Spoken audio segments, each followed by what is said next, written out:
ਸਤਿਨਾਮ ਵਾਹਿਗੁਰੂ।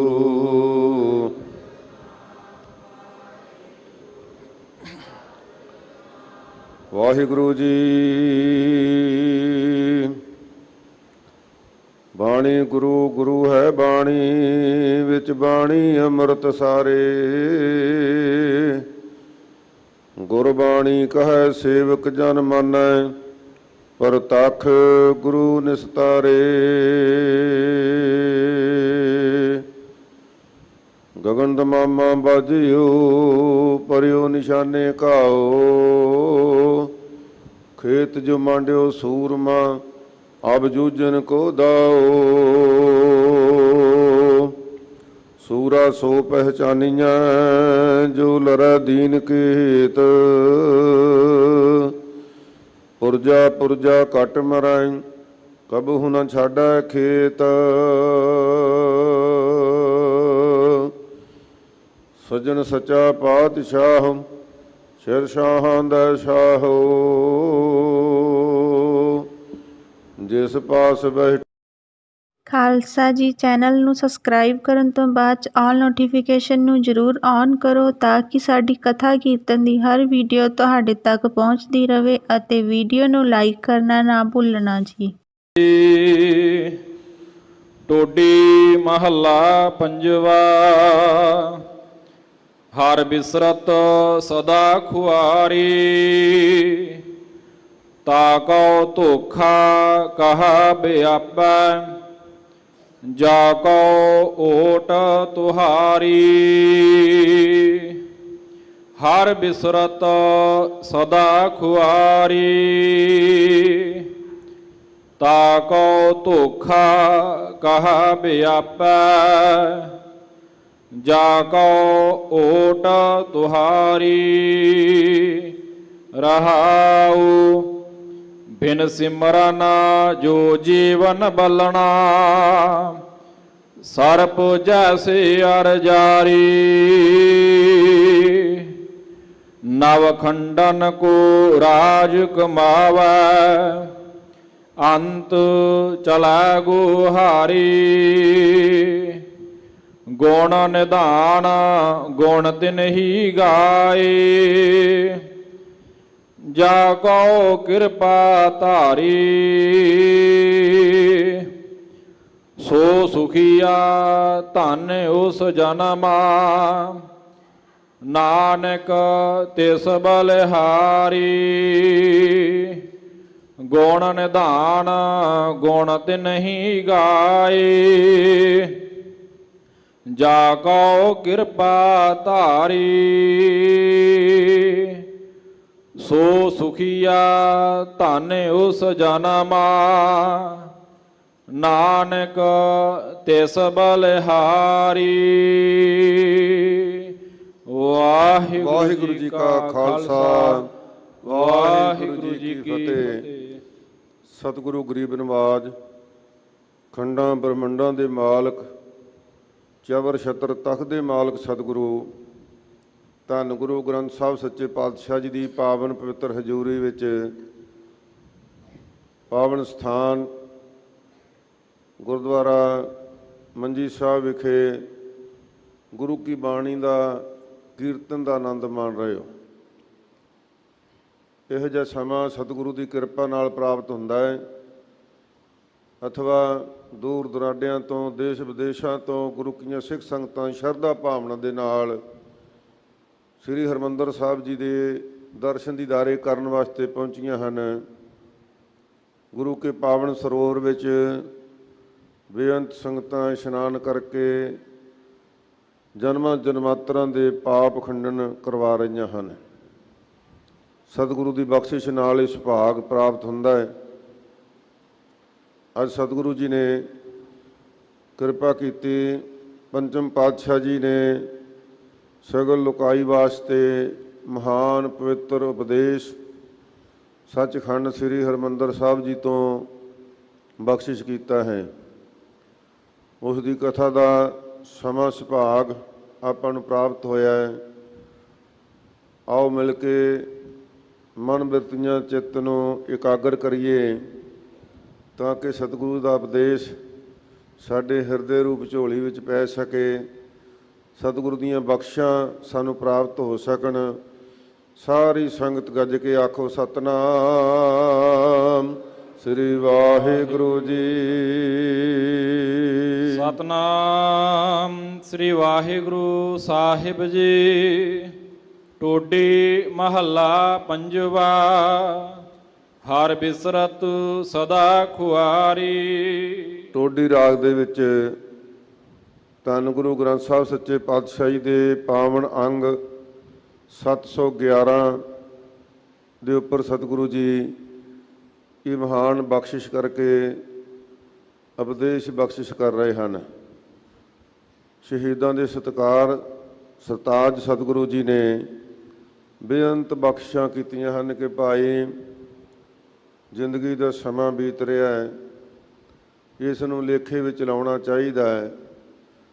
ਤਾਂ ਸਤਿਗੁਰੂ ਦੇ ਪਾਸ ਜਦੋਂ ਗੁਰੂ ਕੀਆਂ ਸਿੱਖ ਸੰਗਤਾਂ ਨੇ ਫਰਿਆਦ ਕੀਤੀ, ਰਜੋਈ ਕੀਤੀ ਕਿ ਮਹਾਰਾਜ ਜੀ ਆਪ ਕਿਰਪਾ ਕਰੋ, ਮਿਹਰ ਕਰੋ, ਸਾਡਾ ਸਮਾਂ ਕਿਸ ਢੰਗ ਨਾਲ ਬਤੀਤ ਹੋਵੇ, ਕੀ ਢੰਗ ਉਪਰਾਲੇ ਵਰਤਣੇ ਚਾਹੀਦੇ ਹਨ, ਕੀ ਯਤਨ ਕਰਨੇ ਚਾਹੀਦੇ ਹਨ। ਤਾਂ ਸਤਿਗੁਰੂ ਨੇ ਦੁਨੀਆ ਦੀਆਂ ਉਦਾਹਰਨਾਂ ਦੇ ਕੇ ਕਿਹਾ ਕਿ ਭਾਈ ਧਿਆਨ ਨਾਲ ਇਹਨਾਂ ਗੱਲਾਂ ਨੂੰ ਵਿਚਾਰੋ। ਤਾਂ ਸਤਿਗੁਰੂ ਜੀ ਉਪਦੇਸ਼ ਬਖਸ਼ਦਿਆਂ ਹੋਇਆਂ ਟੋਡੀ ਰਾਗ ਦੇ ਵਿੱਚ ਆਪ ਬਖਸ਼ਿਸ਼ ਕਰ ਰਹੇ ਹਨ। ਹਰ ਬਿਸਰਤ ਸਦਾ ਖੁਆਰੀ, ਕਿ ਅਸੀਂ ਪਹਿਲਾਂ ਹੀ ਪਰਮਾਤਮਾ ਨਾਲੋਂ ਵਿਛੜੇ ਹੋਏ ਹਾਂ, ਜਿਹਦੇ ਕਰਕੇ 84 ਲੱਖ ਜੂਨਾਂ ਦੀ ਖੁਆਰੀ ਭੋਗਣੀ ਪਈ ਹੈ। ਕਿਰਤ ਕਰਮ ਕੇ ਵਿਛੜੇ ਕਰ ਕਿਰਪਾ ਮੇਲੋ ਰਾਮ। ਅਸੀਂ ਆਪਣੀ ਕਿਰਤ ਦੇ ਕਾਰਨ ਪਰਮਾਤਮਾ ਤੋਂ ਵਿਛੜੇ ਹੋਏ ਹਾਂ। ਤਾਂ ਸਤਿਗੁਰੂ ਪਾਤਸ਼ਾਹ ਜੀ ਫਰਮਾਉਂਦੇ ਆ ਕਿ ਭਾਈ ਇਸ ਸੰਸਾਰ ਵਿੱਚ ਆ ਕੇ ਵੀ ਜੇ ਪ੍ਰਭੂ ਭਗਤੀ ਤੋਂ ਤੂੰ ਵਾਂਝਾ ਹੀ ਰਹਿ ਗਿਆ ਤੇ ਦੇਖ, ਕੋਈ ਰਾਜ ਪ੍ਰਾਪਤ ਹੋ ਜਾਣਾ ਕੋਈ ਬਹੁਤ ਵੱਡੀ ਗੱਲ ਨਹੀਂ, ਧਨ ਦੌਲਤ ਪ੍ਰਾਪਤ ਹੋ ਜਾਣਾ ਕੋਈ ਬਹੁਤੀ ਵੱਡੀ ਗੱਲ ਨਹੀਂ, ਪਰ ਜੇ ਇੰਨਾ ਕੁਝ ਹੁੰਦਿਆਂ ਹੋਇਆਂ ਵੀ ਤੂੰ ਪ੍ਰਭੂ ਨਾਮ ਨੂੰ ਵਿਸਾਰ ਦਿੱਤਾ ਤਾਂ ਫਿਰ ਅਖੀਰ ਨੂੰ ਖੁਆਰੀ ਹੋਵੇਗੀ, ਤੇਰੀ ਜੈ ਜੈਕਾਰ ਨਹੀਂ ਹੋਵੇਗੀ। ਕਿਉਂਕਿ ਜੈਕਾਰ ਕੀਓ ਧਰਮੀਆਂ ਕਾ, ਮਹਾਰਾਜ ਧਰਮੀਆਂ ਦਾ ਜੈ ਜੈਕਾਰ ਕਰਦੇ ਨੇ, ਉਹਨਾਂ ਦੀ ਸੋਭਾ ਦੂਣ ਸਵਾਈ ਲੋਕ ਪ੍ਰਲੋਕ ਵਿੱਚ ਹੁੰਦੀ ਹੈ। ਪਰ ਜੇ ਪਰਮਾਤਮਾ ਦੇ ਨਾਮ ਨੂੰ ਵਿਸਾਰ ਦਿੱਤਾ ਤਾਂ ਹਜ਼ੂਰ ਫਰਮਾਉਂਦੇ ਨੇ ਇਸ ਲੋਕ ਵਿੱਚ ਵੀ ਤਾਂ ਪ੍ਰਲੋਕ ਵਿੱਚ ਵੀ ਖੁਆਰੀ ਹੋਵੇਗੀ। ਤਾ ਕਉ ਧੋਖਾ ਕਹਾ ਵਿਆਪੈ। ਸਤਿਗੁਰੂ ਜੀ ਕਿਰਪਾ ਕਰੋ। ਜਿਵੇਂ ਅਸੀਂ ਪਦਾਰਥਾਂ ਵਿੱਚ ਭੁੱਲ ਜਾਂਦੇ ਹਾਂ, ਦੁਨੀਆ ਦੀ ਪ੍ਰਦਰਸ਼ਨੀ ਵਿੱਚ ਭੁੱਲ ਜਾਂਦੇ ਹਾਂ, ਮੋਹ ਮਾਇਆ ਦੇ ਲਾਲਚ ਵਿੱਚ ਪੈ ਜਾਂਦੇ ਹਾਂ, ਅਤੇ ਫਿਰ ਪਰਮਾਤਮਾ ਦਾ ਨਾਮ ਜਪਦਿਆਂ ਜਪਦੇ ਵੀ ਸਾਨੂੰ ਇਹ ਵਕਾਰ ਛੱਡਦੇ ਨਹੀਂ। ਆਪ ਜੀ ਰਹਿਮਤ ਕਰੋ, ਕਿਰਪਾ ਕਰੋ ਵੀ ਇਹਨਾਂ ਤੋਂ ਛੁਟਕਾਰਾ ਕਿਵੇਂ ਪ੍ਰਾਪਤ ਹੋ ਸਕਦਾ ਹੈ।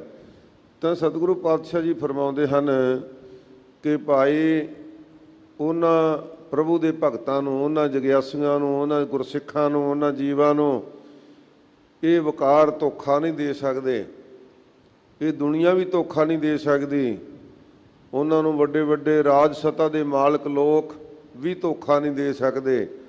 ਮਹਾਰਾਜ ਕਹਿੰਦੇ ਉਹਨਾਂ ਨੂੰ ਤਾਂ ਜਮ ਲੋਕ ਵੀ ਧੋਖਾ ਨਹੀਂ ਦੇ ਸਕਦੇ। ਤਾਂ ਕੋਈ ਧੋਖਾ ਕਹਾਂ ਵਿਆਪੈ, ਉਹਨਾਂ ਨੂੰ ਪੋਹ ਹੀ ਨਹੀਂ ਸਕਦਾ, ਧੋਖਾ ਨੇੜੇ ਵੀ ਨਹੀਂ ਆ ਸਕਦਾ, ਉਹਨਾਂ ਨੂੰ ਧੋਖਾ ਨਹੀਂ ਦਿੱਤਾ ਜਾ ਸਕਦਾ। ਜਾ ਕਉ ਓਟ ਤੁਹਾਰੀ। ਮਹਾਰਾਜ ਸੱਚੇ ਪਾਤਸ਼ਾਹ ਜੀ ਫਰਮਾਉਂਦੇ ਨੇ ਕਿ ਜਿਨ੍ਹਾਂ ਨੇ ਹੇ ਪ੍ਰਭੂ ਪਰਮਾਤਮਾ ਤੇਰੀ ਓਟ ਲੈ ਲਈ, ਤੇਰੀ ਓਟ ਤਕਾ ਲਈ ਜਿਨ੍ਹਾਂ ਨੇ, ਉਹਨਾਂ ਨੂੰ ਕੋਈ ਧੋਖਾ ਨਹੀਂ ਦੇ ਸਕਦਾ। ਇਸ ਵਾਸਤੇ ਇੱਕੋ ਇੱਕ ਪਰਮਾਤਮਾ ਦੇ ਨਾਮ ਦੀ ਓਟ ਤਕਾਉਣੀ ਚਾਹੀਦੀ ਹੈ। ਹੋਰ ਮਿੜੀਆਂ ਮਸਾਣੀਆਂ ਦੇ ਵਿੱਚ ਆਪਣਾ ਜੀਵਨ ਬਰਬਾਦ ਨਹੀਂ ਕਰਨਾ ਚਾਹੀਦਾ। ਕੇਵਲ ਸਤਿਗੁਰੂ ਦਾ ਜੋ ਉਪਦੇਸ਼ ਬਖਸ਼ਿਸ਼ ਕੀਤਾ ਨਾ ਮਹਾਰਾਜ ਨੇ, ਗੁਰੂ ਕੇ ਸਿੱਖ ਕਹਾਉਣ ਵਾਲੇ ਅੰਮ੍ਰਿਤ ਵੇਲੇ ਉੱਠਣ, ਨਾਮ ਜਪਣ, ਵਾਹਿਗੁਰੂ ਦੀ ਬੰਦਗੀ ਕਰਨ, ਸਤਿਗੁਰੂ ਦੇ ਦਰਸ਼ਨ ਦੀਦਾਰ ਕਰਨ, ਗੁਰਦੁਆਰਾ ਸਾਹਿਬ ਵਿੱਚ ਸੇਵਾ ਕਰਨ, ਇਹ ਸਾਨੂੰ ਬਖਸ਼ਿਸ਼ਾਂ ਕੀਤੀਆਂ ਮਹਾਰਾਜ ਨੇ। ਇਸ ਕਰਕੇ ਉਸ ਦੀ ਓਟ ਤਕਾਉਣੀ ਚਾਹੀਦੀ ਹੈ। ਪਰਮਾਤਮਾ ਦੀ ਰਹਾਉ ਵਿਸਰਾਮ ਦੇ ਕੇ ਕਿਰਪਾ ਕਰ ਰਹੇ ਹਨ। ਬਿਨ ਸਿਮਰਨ ਜੋ ਜੀਵਨ ਬਲਣਾ। ਮਹਾਰਾਜ ਸੱਚੇ ਪਾਤਸ਼ਾਹ ਜੀ ਬਹੁਤ ਉਮਰ ਪਈ ਹੈ, ਪ੍ਰਭੂ ਦਾ ਸਿਮਰਨ ਤਾਂ ਕਦੋਂ ਵੀ ਕੀਤਾ ਜਾ ਸਕਦਾ ਹੈ। ਮਹਾਰਾਜ ਕਹਿੰਦੇ ਭਾਈ ਸਮਾਂ ਬੀਤ ਰਿਹਾ, ਹੋ ਸਕਦਾ ਉਮਰ ਬਹੁਤ ਲੰਮੀ ਹੋਵੇ, ਪਰ ਇਹ ਵੀ ਹੋ ਸਕਦਾ ਕਿ ਉਮਰ ਬਹੁਤੀ ਲੰਮੀ ਨਾ ਹੋਵੇ। ਹਰ ਜਪਦਿਆਂ ਖਿਨ ਢਿਲਣਾ ਕੀ ਚਾਹੀ ਮੇਰੀ ਜਿੰਦੜੀਏ, ਮਤ ਕੇ ਜਾਪੈ ਸਾਹ ਹੋਵੇ ਕਿ ਨਾ ਆਵੇ ਰਾਮ। ਪਤਾ ਨਹੀਂ ਸਾਹ ਆਉਣਾ ਕਿ ਨਹੀਂ ਆਉਣਾ, ਪਰ ਮੰਨ ਵੀ ਲਈਏ ਕਿ ਉਮਰ ਬਹੁਤ ਲੰਮੀ ਹੋ ਜਾਵੇਗੀ। ਤੇ ਮਹਾਰਾਜ ਸੱਚੇ ਪਾਤਸ਼ਾਹ ਜੀ ਫਰਮਾਉਂਦੇ ਨੇ ਬਿਨ ਸਿਮਰਨ ਜੋ ਜੀਵਨ ਬਲਣਾ। ਕਹਿੰਦੇ ਭਾਈ ਬਿਨਾਂ ਸਿਮਰਨ ਤੋਂ ਈਰਖਾ ਦੀ ਅੱਗ ਵਿੱਚ ਜਿਵੇਂ ਚੁੱਲ੍ਹਿਆਂ 'ਚ ਬਾਲਣ ਬਲਦਾ ਨਾ, ਕਹਿੰਦੇ ਇਸ ਤਰ੍ਹਾਂ ਜਿਹੜੀ ਜੀਵ ਆਤਮਾ ਹੈ ਈਰਖਾ ਦੇ ਵਿੱਚ ਹੀ ਸੜੀ ਜਾਂਦੀ ਹੈ, ਵਿਕਾਰਾਂ ਦੇ ਵਿੱਚ ਭੁੱਜ ਰਹੀ ਹੈ। ਬਿਨਾਂ ਸਿਮਰਨ ਤੋਂ ਇਹ ਜੀਵ ਆਤਮਾ ਦਾ ਟਿਕਾਣਾ ਨਹੀਂ, ਇਸ ਲੰਮੀ ਉਮਰ ਦਾ ਕੋਈ ਫਾਇਦਾ ਨਹੀਂ। ਬਿਨ ਸਿਮਰਨ ਜੋ ਜੀਵਨ ਬਲਣਾ, ਬਿਨਾਂ ਸਿਮਰਨ ਤੋਂ ਕਹਿੰਦੇ ਭਾਈ ਇਹ ਜਿਹੜਾ ਸਾਡਾ ਜੀਵਨ ਹੈ ਇੱਕ ਬਾਲਣ ਦੀ ਨਿਆਈ ਹੈ। ਸਰਪ ਜੈਸੇ ਅਰਜਾਰੀ। ਕਹਿੰਦੇ ਆਰਜਾ ਤੇ ਭਾਵੇਂ ਸੱਪਾਂ ਦੀ ਬੜੀ ਹੁੰਦੀ ਹੈ, ਬਹੁਤ ਵੱਡੀ ਉਮਰ ਭੋਗ ਲੈਂਦੇ ਨੇ, ਪਰ ਜਿਹੜੇ ਅਜਗਰ ਸੱਪ ਹੁੰਦੇ ਨਾ ਇਹਨਾਂ ਦੀ ਉਮਰ ਬਹੁਤ ਹੀ ਲੰਮੀ ਮੰਨੀ ਗਈ ਆ। ਜਿਵੇਂ ਜਿਵੇਂ ਇਹਦੀ ਉਮਰ ਵੱਧਦੀ ਹੈ ਉਵੇਂ ਉਵੇਂ ਇਸ ਦੀ ਜ਼ਹਿਰ ਵੀ ਵੱਧਦੀ ਹੈ, ਅਤੇ ਜ਼ਹਿਰ ਵੱਧਦਿਆਂ ਵੱਧਦਿਆਂ ਉਸ ਅਖੀਰਲੀ ਉਮਰ ਦੇ ਵਿੱਚ ਇੰਨਾ ਔਖਾ ਹੁੰਦਾ ਹੈ ਸੱਪ ਕਿ ਆਪਣੀ ਜ਼ਹਿਰ ਨਾਲ ਹੀ ਬਹੁਤ ਦੁਖੀ ਹੋ ਜਾਂਦਾ ਹੈ। ਇਸ ਕਰਕੇ ਕਹਿੰਦੇ ਭਾਈ ਬਿਨਾਂ ਸਿਮਰਨ ਤੋਂ ਤੇਰੇ ਅੰਦਰ ਵਿਸ਼ਿਆਂ ਦੀ ਅੱਗ, ਈਰਖਾ ਦੀ ਅੱਗ, ਆਸਾ ਤੇ ਤ੍ਰਿਸ਼ਨਾ ਦੀ ਅੱਗ ਵੱਧਦੀ ਜਾਏਗੀ। ਮਤਾਂ ਸਮਝ ਕੇ ਹੋਰ 10 ਸਾਲਾਂ ਨੂੰ ਇਹ ਘਟ ਜਾਏਗੀ, ਘਟੇਗੀ ਨਹੀਂ। ਮਹਾਰਾਜ ਜੀ ਫਰਮਾਉਂਦੇ ਨੇ ਸਰਪ ਜੈਸੇ ਅਰਜਾਰੀ, ਕਿ ਜਿਵੇਂ ਆਰਜਾ ਹੈ ਨਾ ਸੱਪਾਂ ਦੀ, ਉਹਨਾਂ ਦੀ ਜ਼ਹਿਰ ਵੱਧਦੀ ਹੈ, ਇਸ ਤਰ੍ਹਾਂ ਤੇਰੇ ਅੰਦਰ ਬਿਨਾਂ ਪ੍ਰਭੂ ਦੇ ਨਾਮ ਤੋਂ, ਪਰਮਾਤਮਾ ਦੇ ਨਾਮ ਤੋਂ ਬਗੈਰ ਤੇਰੀ ਜਿਹੜੀ ਆਰਜੂ ਲੰਬੀ ਭਾਵੇਂ ਹੋ ਜਾਵੇ, ਪਰ ਤੂੰ ਵਿਸ਼ਿਆਂ ਦੇ ਵਿੱਚ ਸੜਦਾ ਰਹੇਗਾ, ਸ਼ਾਂਤੀ ਦੇ ਵਿੱਚ ਮਨ ਨਹੀਂ ਆਵੇਗਾ। ਨਵ ਖੰਡਨ ਕੋ ਰਾਜ ਕਮਾਵਾ। ਮਹਾਰਾਜ ਜੀ ਰਾਜ ਦੇ ਸੁੱਖ ਹੋਣ, ਸਾਡੇ ਕੋਲ ਸਹੂਲਤਾਂ ਹੋਣ, ਤੇ ਫਿਰ ਤਾਂ ਲੋਭ ਹੀ ਨਹੀਂ ਰਹਿ ਜਾਂਦਾ ਪਦਾਰਥਾਂ ਦਾ। ਜੇ ਆਪਣੀ ਲੋੜ ਤੋਂ ਵੱਧ ਪਦਾਰਥ ਪਹਿਲਾਂ ਹੀ ਹੋਣ ਤੇ ਸਤਿਗੁਰੂ ਜੀ ਫਿਰ ਤਾਂ ਨਹੀਂ ਇਹ ਜਿਹੜੇ ਵਿਕਾਰ ਸਾਨੂੰ ਪੋਹ ਸਕਦੇ। ਤਾਂ ਸਤਿਗੁਰੂ ਸੱਚੇ ਪਾਤਸ਼ਾਹ ਜੀ ਕਿਰਪਾ ਕਰਦੇ ਨੇ, ਨਵ ਖੰਡਨ ਕੋ ਰਾਜ ਕਮਾਵੇ। ਇੱਕ ਸਟੇਟ ਦਾ ਰਾਜ ਨਹੀਂ, ਅਸੀਂ ਤਾਂ ਸਟੇਟ ਦੇ ਰਾਜ 'ਚ ਹੀ ਉਲਝ ਜਾਂਦੇ ਹਾਂ। ਕਹਿੰਦੇ ਦੇਸ਼ ਦਾ ਰਾਜ ਨਹੀਂ, ਨਵ ਖੰਡਨ ਕੋ ਰਾਜ ਕਮਾਵੇ।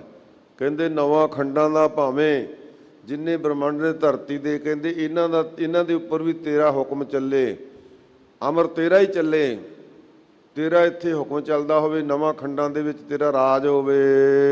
ਅੰਤ ਚਲੈ ਗੁਹਾਰੀ। ਕਹਿੰਦੇ ਅੰਤ ਨੂੰ ਭਾਈ ਇਹ ਰਾਜ ਤਾਂ ਕਮਾ ਲਵੇਂਗਾ ਜੇ ਪਰਮਾਤਮਾ ਦਾ ਨਾਮ ਨਾ ਜਪਿਆ।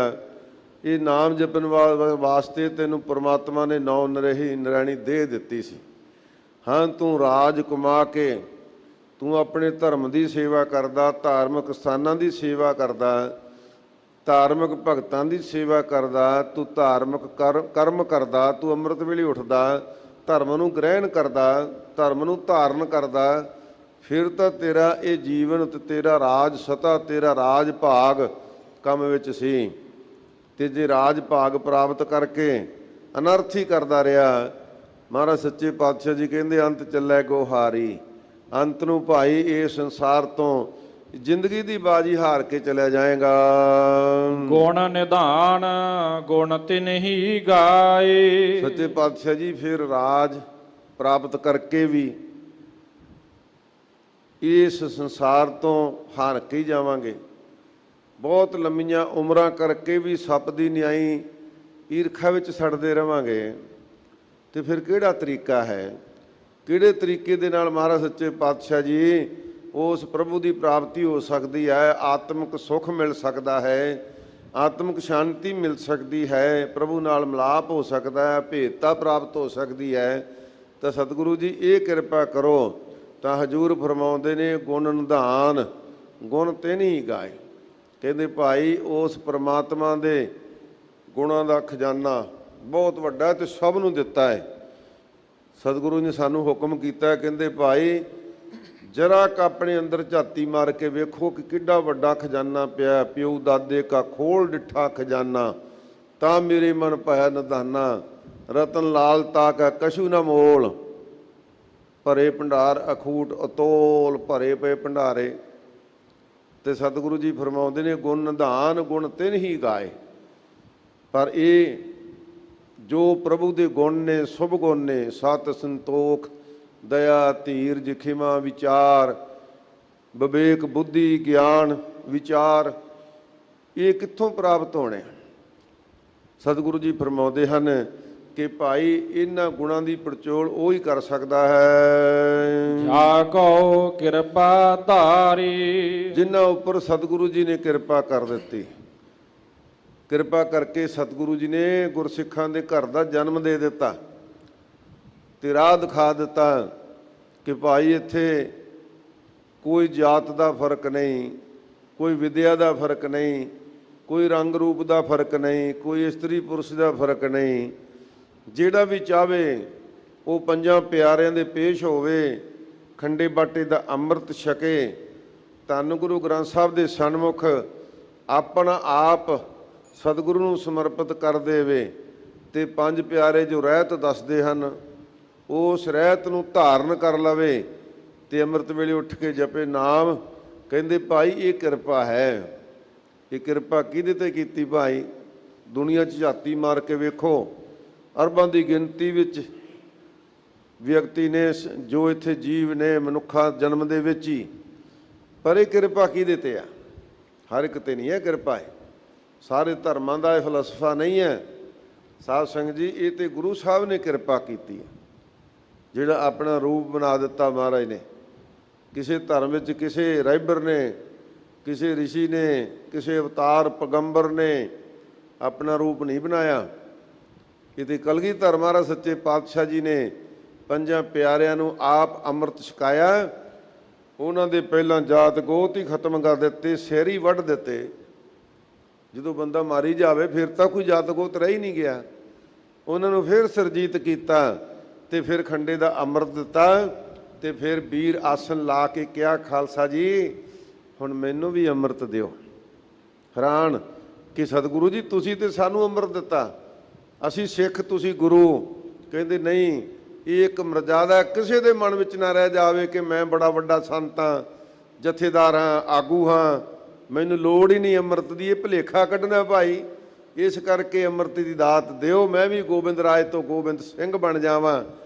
ਫਿਰ ਖੰਡੇ ਦਾ ਅੰਮ੍ਰਿਤ ਪੰਜਾਂ ਪਿਆਰਿਆਂ ਤੋਂ ਛਕਿਆ ਤੇ ਫਿਰ ਮਹਾਰਾਜ ਸੱਚੇ ਪਾਤਸ਼ਾਹ ਜੀ ਨੇ ਕਿਹਾ ਕਿ ਮੈਂ ਅੰਮ੍ਰਿਤ ਕਿਹਤੋਂ ਛਕਿਆ?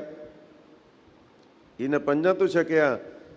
ਮਹਾਰਾਜ ਸੱਚੇ ਪਾਤਸ਼ਾਹ ਜੀ ਨੇ ਫਿਰ ਫਰਮਾਇਆ ਕਿ ਖਾਲਸਾ ਅਕਾਲ ਪੁਰਖ ਕੀ ਫੌਜ, ਪ੍ਰਗਟਿਓ ਖਾਲਸਾ ਪ੍ਰਮਾਤਮ ਕੀ ਮੌਜ।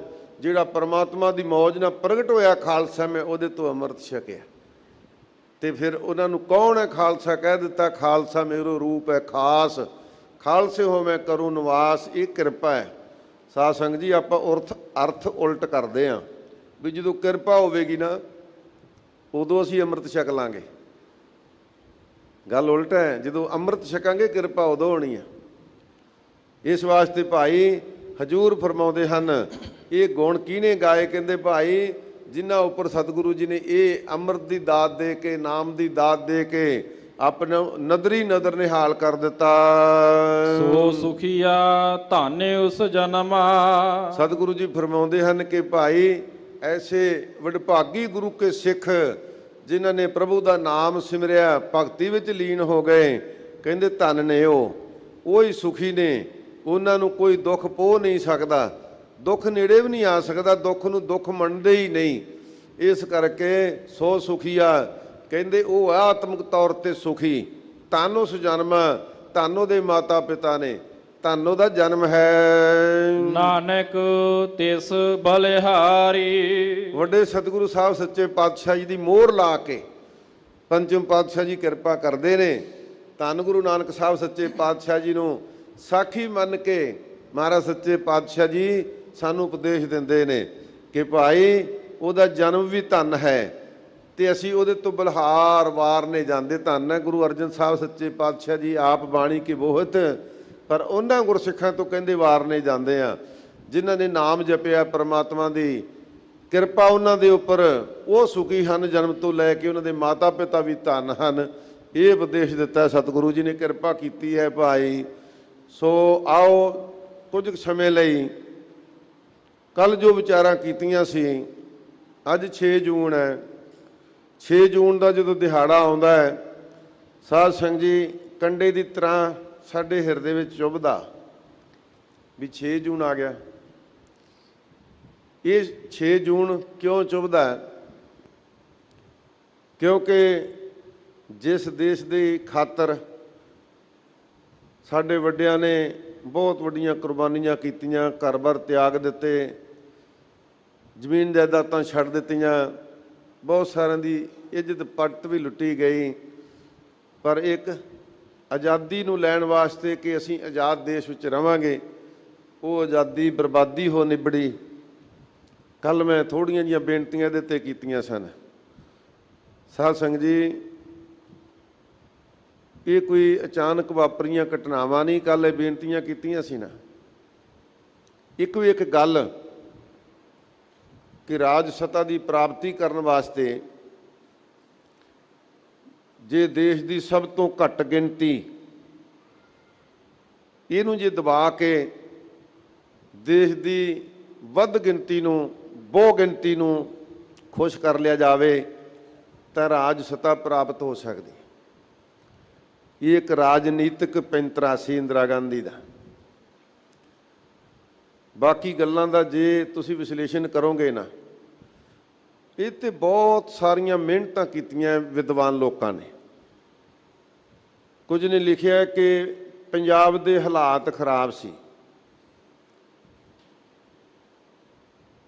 ਇੱਕ ਲਿਖਾਰੀ ਨੇ ਲਿਖਿਆ, ਮੈਂ ਨਾਂ ਭੁੱਲ ਗਿਆ, ਚੁੰਬ ਹੈ ਮਗਰ ਲੱਗਦਾ ਉਹਦੇ, ਉਹਨੇ ਲਿਖਿਆ ਕਿ ਜਦੋਂ ਅਸੀਂ ਇਹ ਵਿਸ਼ਲੇਸ਼ਣ ਕਰਦੇ ਨਾ 1984 ਦਾ, ਕਿ 1 ਲੱਖ ਵਿਅਕਤੀ ਦੇ ਮਗਰ ਜੇ ਅਨੁਪਾਤ ਕੱਢੀਏ ਤਾਂ ਕਿੰਨੀਆਂ ਮੌਤਾਂ ਹੋ ਰਹੀਆਂ ਸੀ, ਜਿਹਨੂੰ ਅਸੀਂ ਅਨਿਆਈ ਮੌਤ ਕਹਿੰਦੇ, ਜਾਂ ਕਿੰਨੇ ਕਤਲ ਹੋ ਰਹੇ ਸੀ।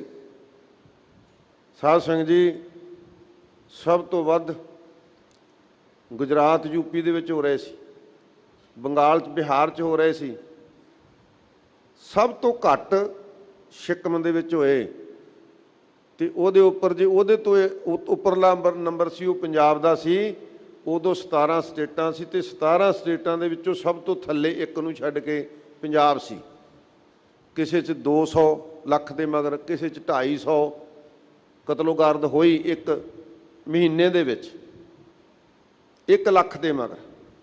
ਪਰ ਪੰਜਾਬ ਦੇ ਵਿੱਚ 79 ਦੀ ਕਤਲੋਗਾਰਦ ਹੋਈ ਰਿਕਾਰਡ ਦੇ ਮੁਤਾਬਕ।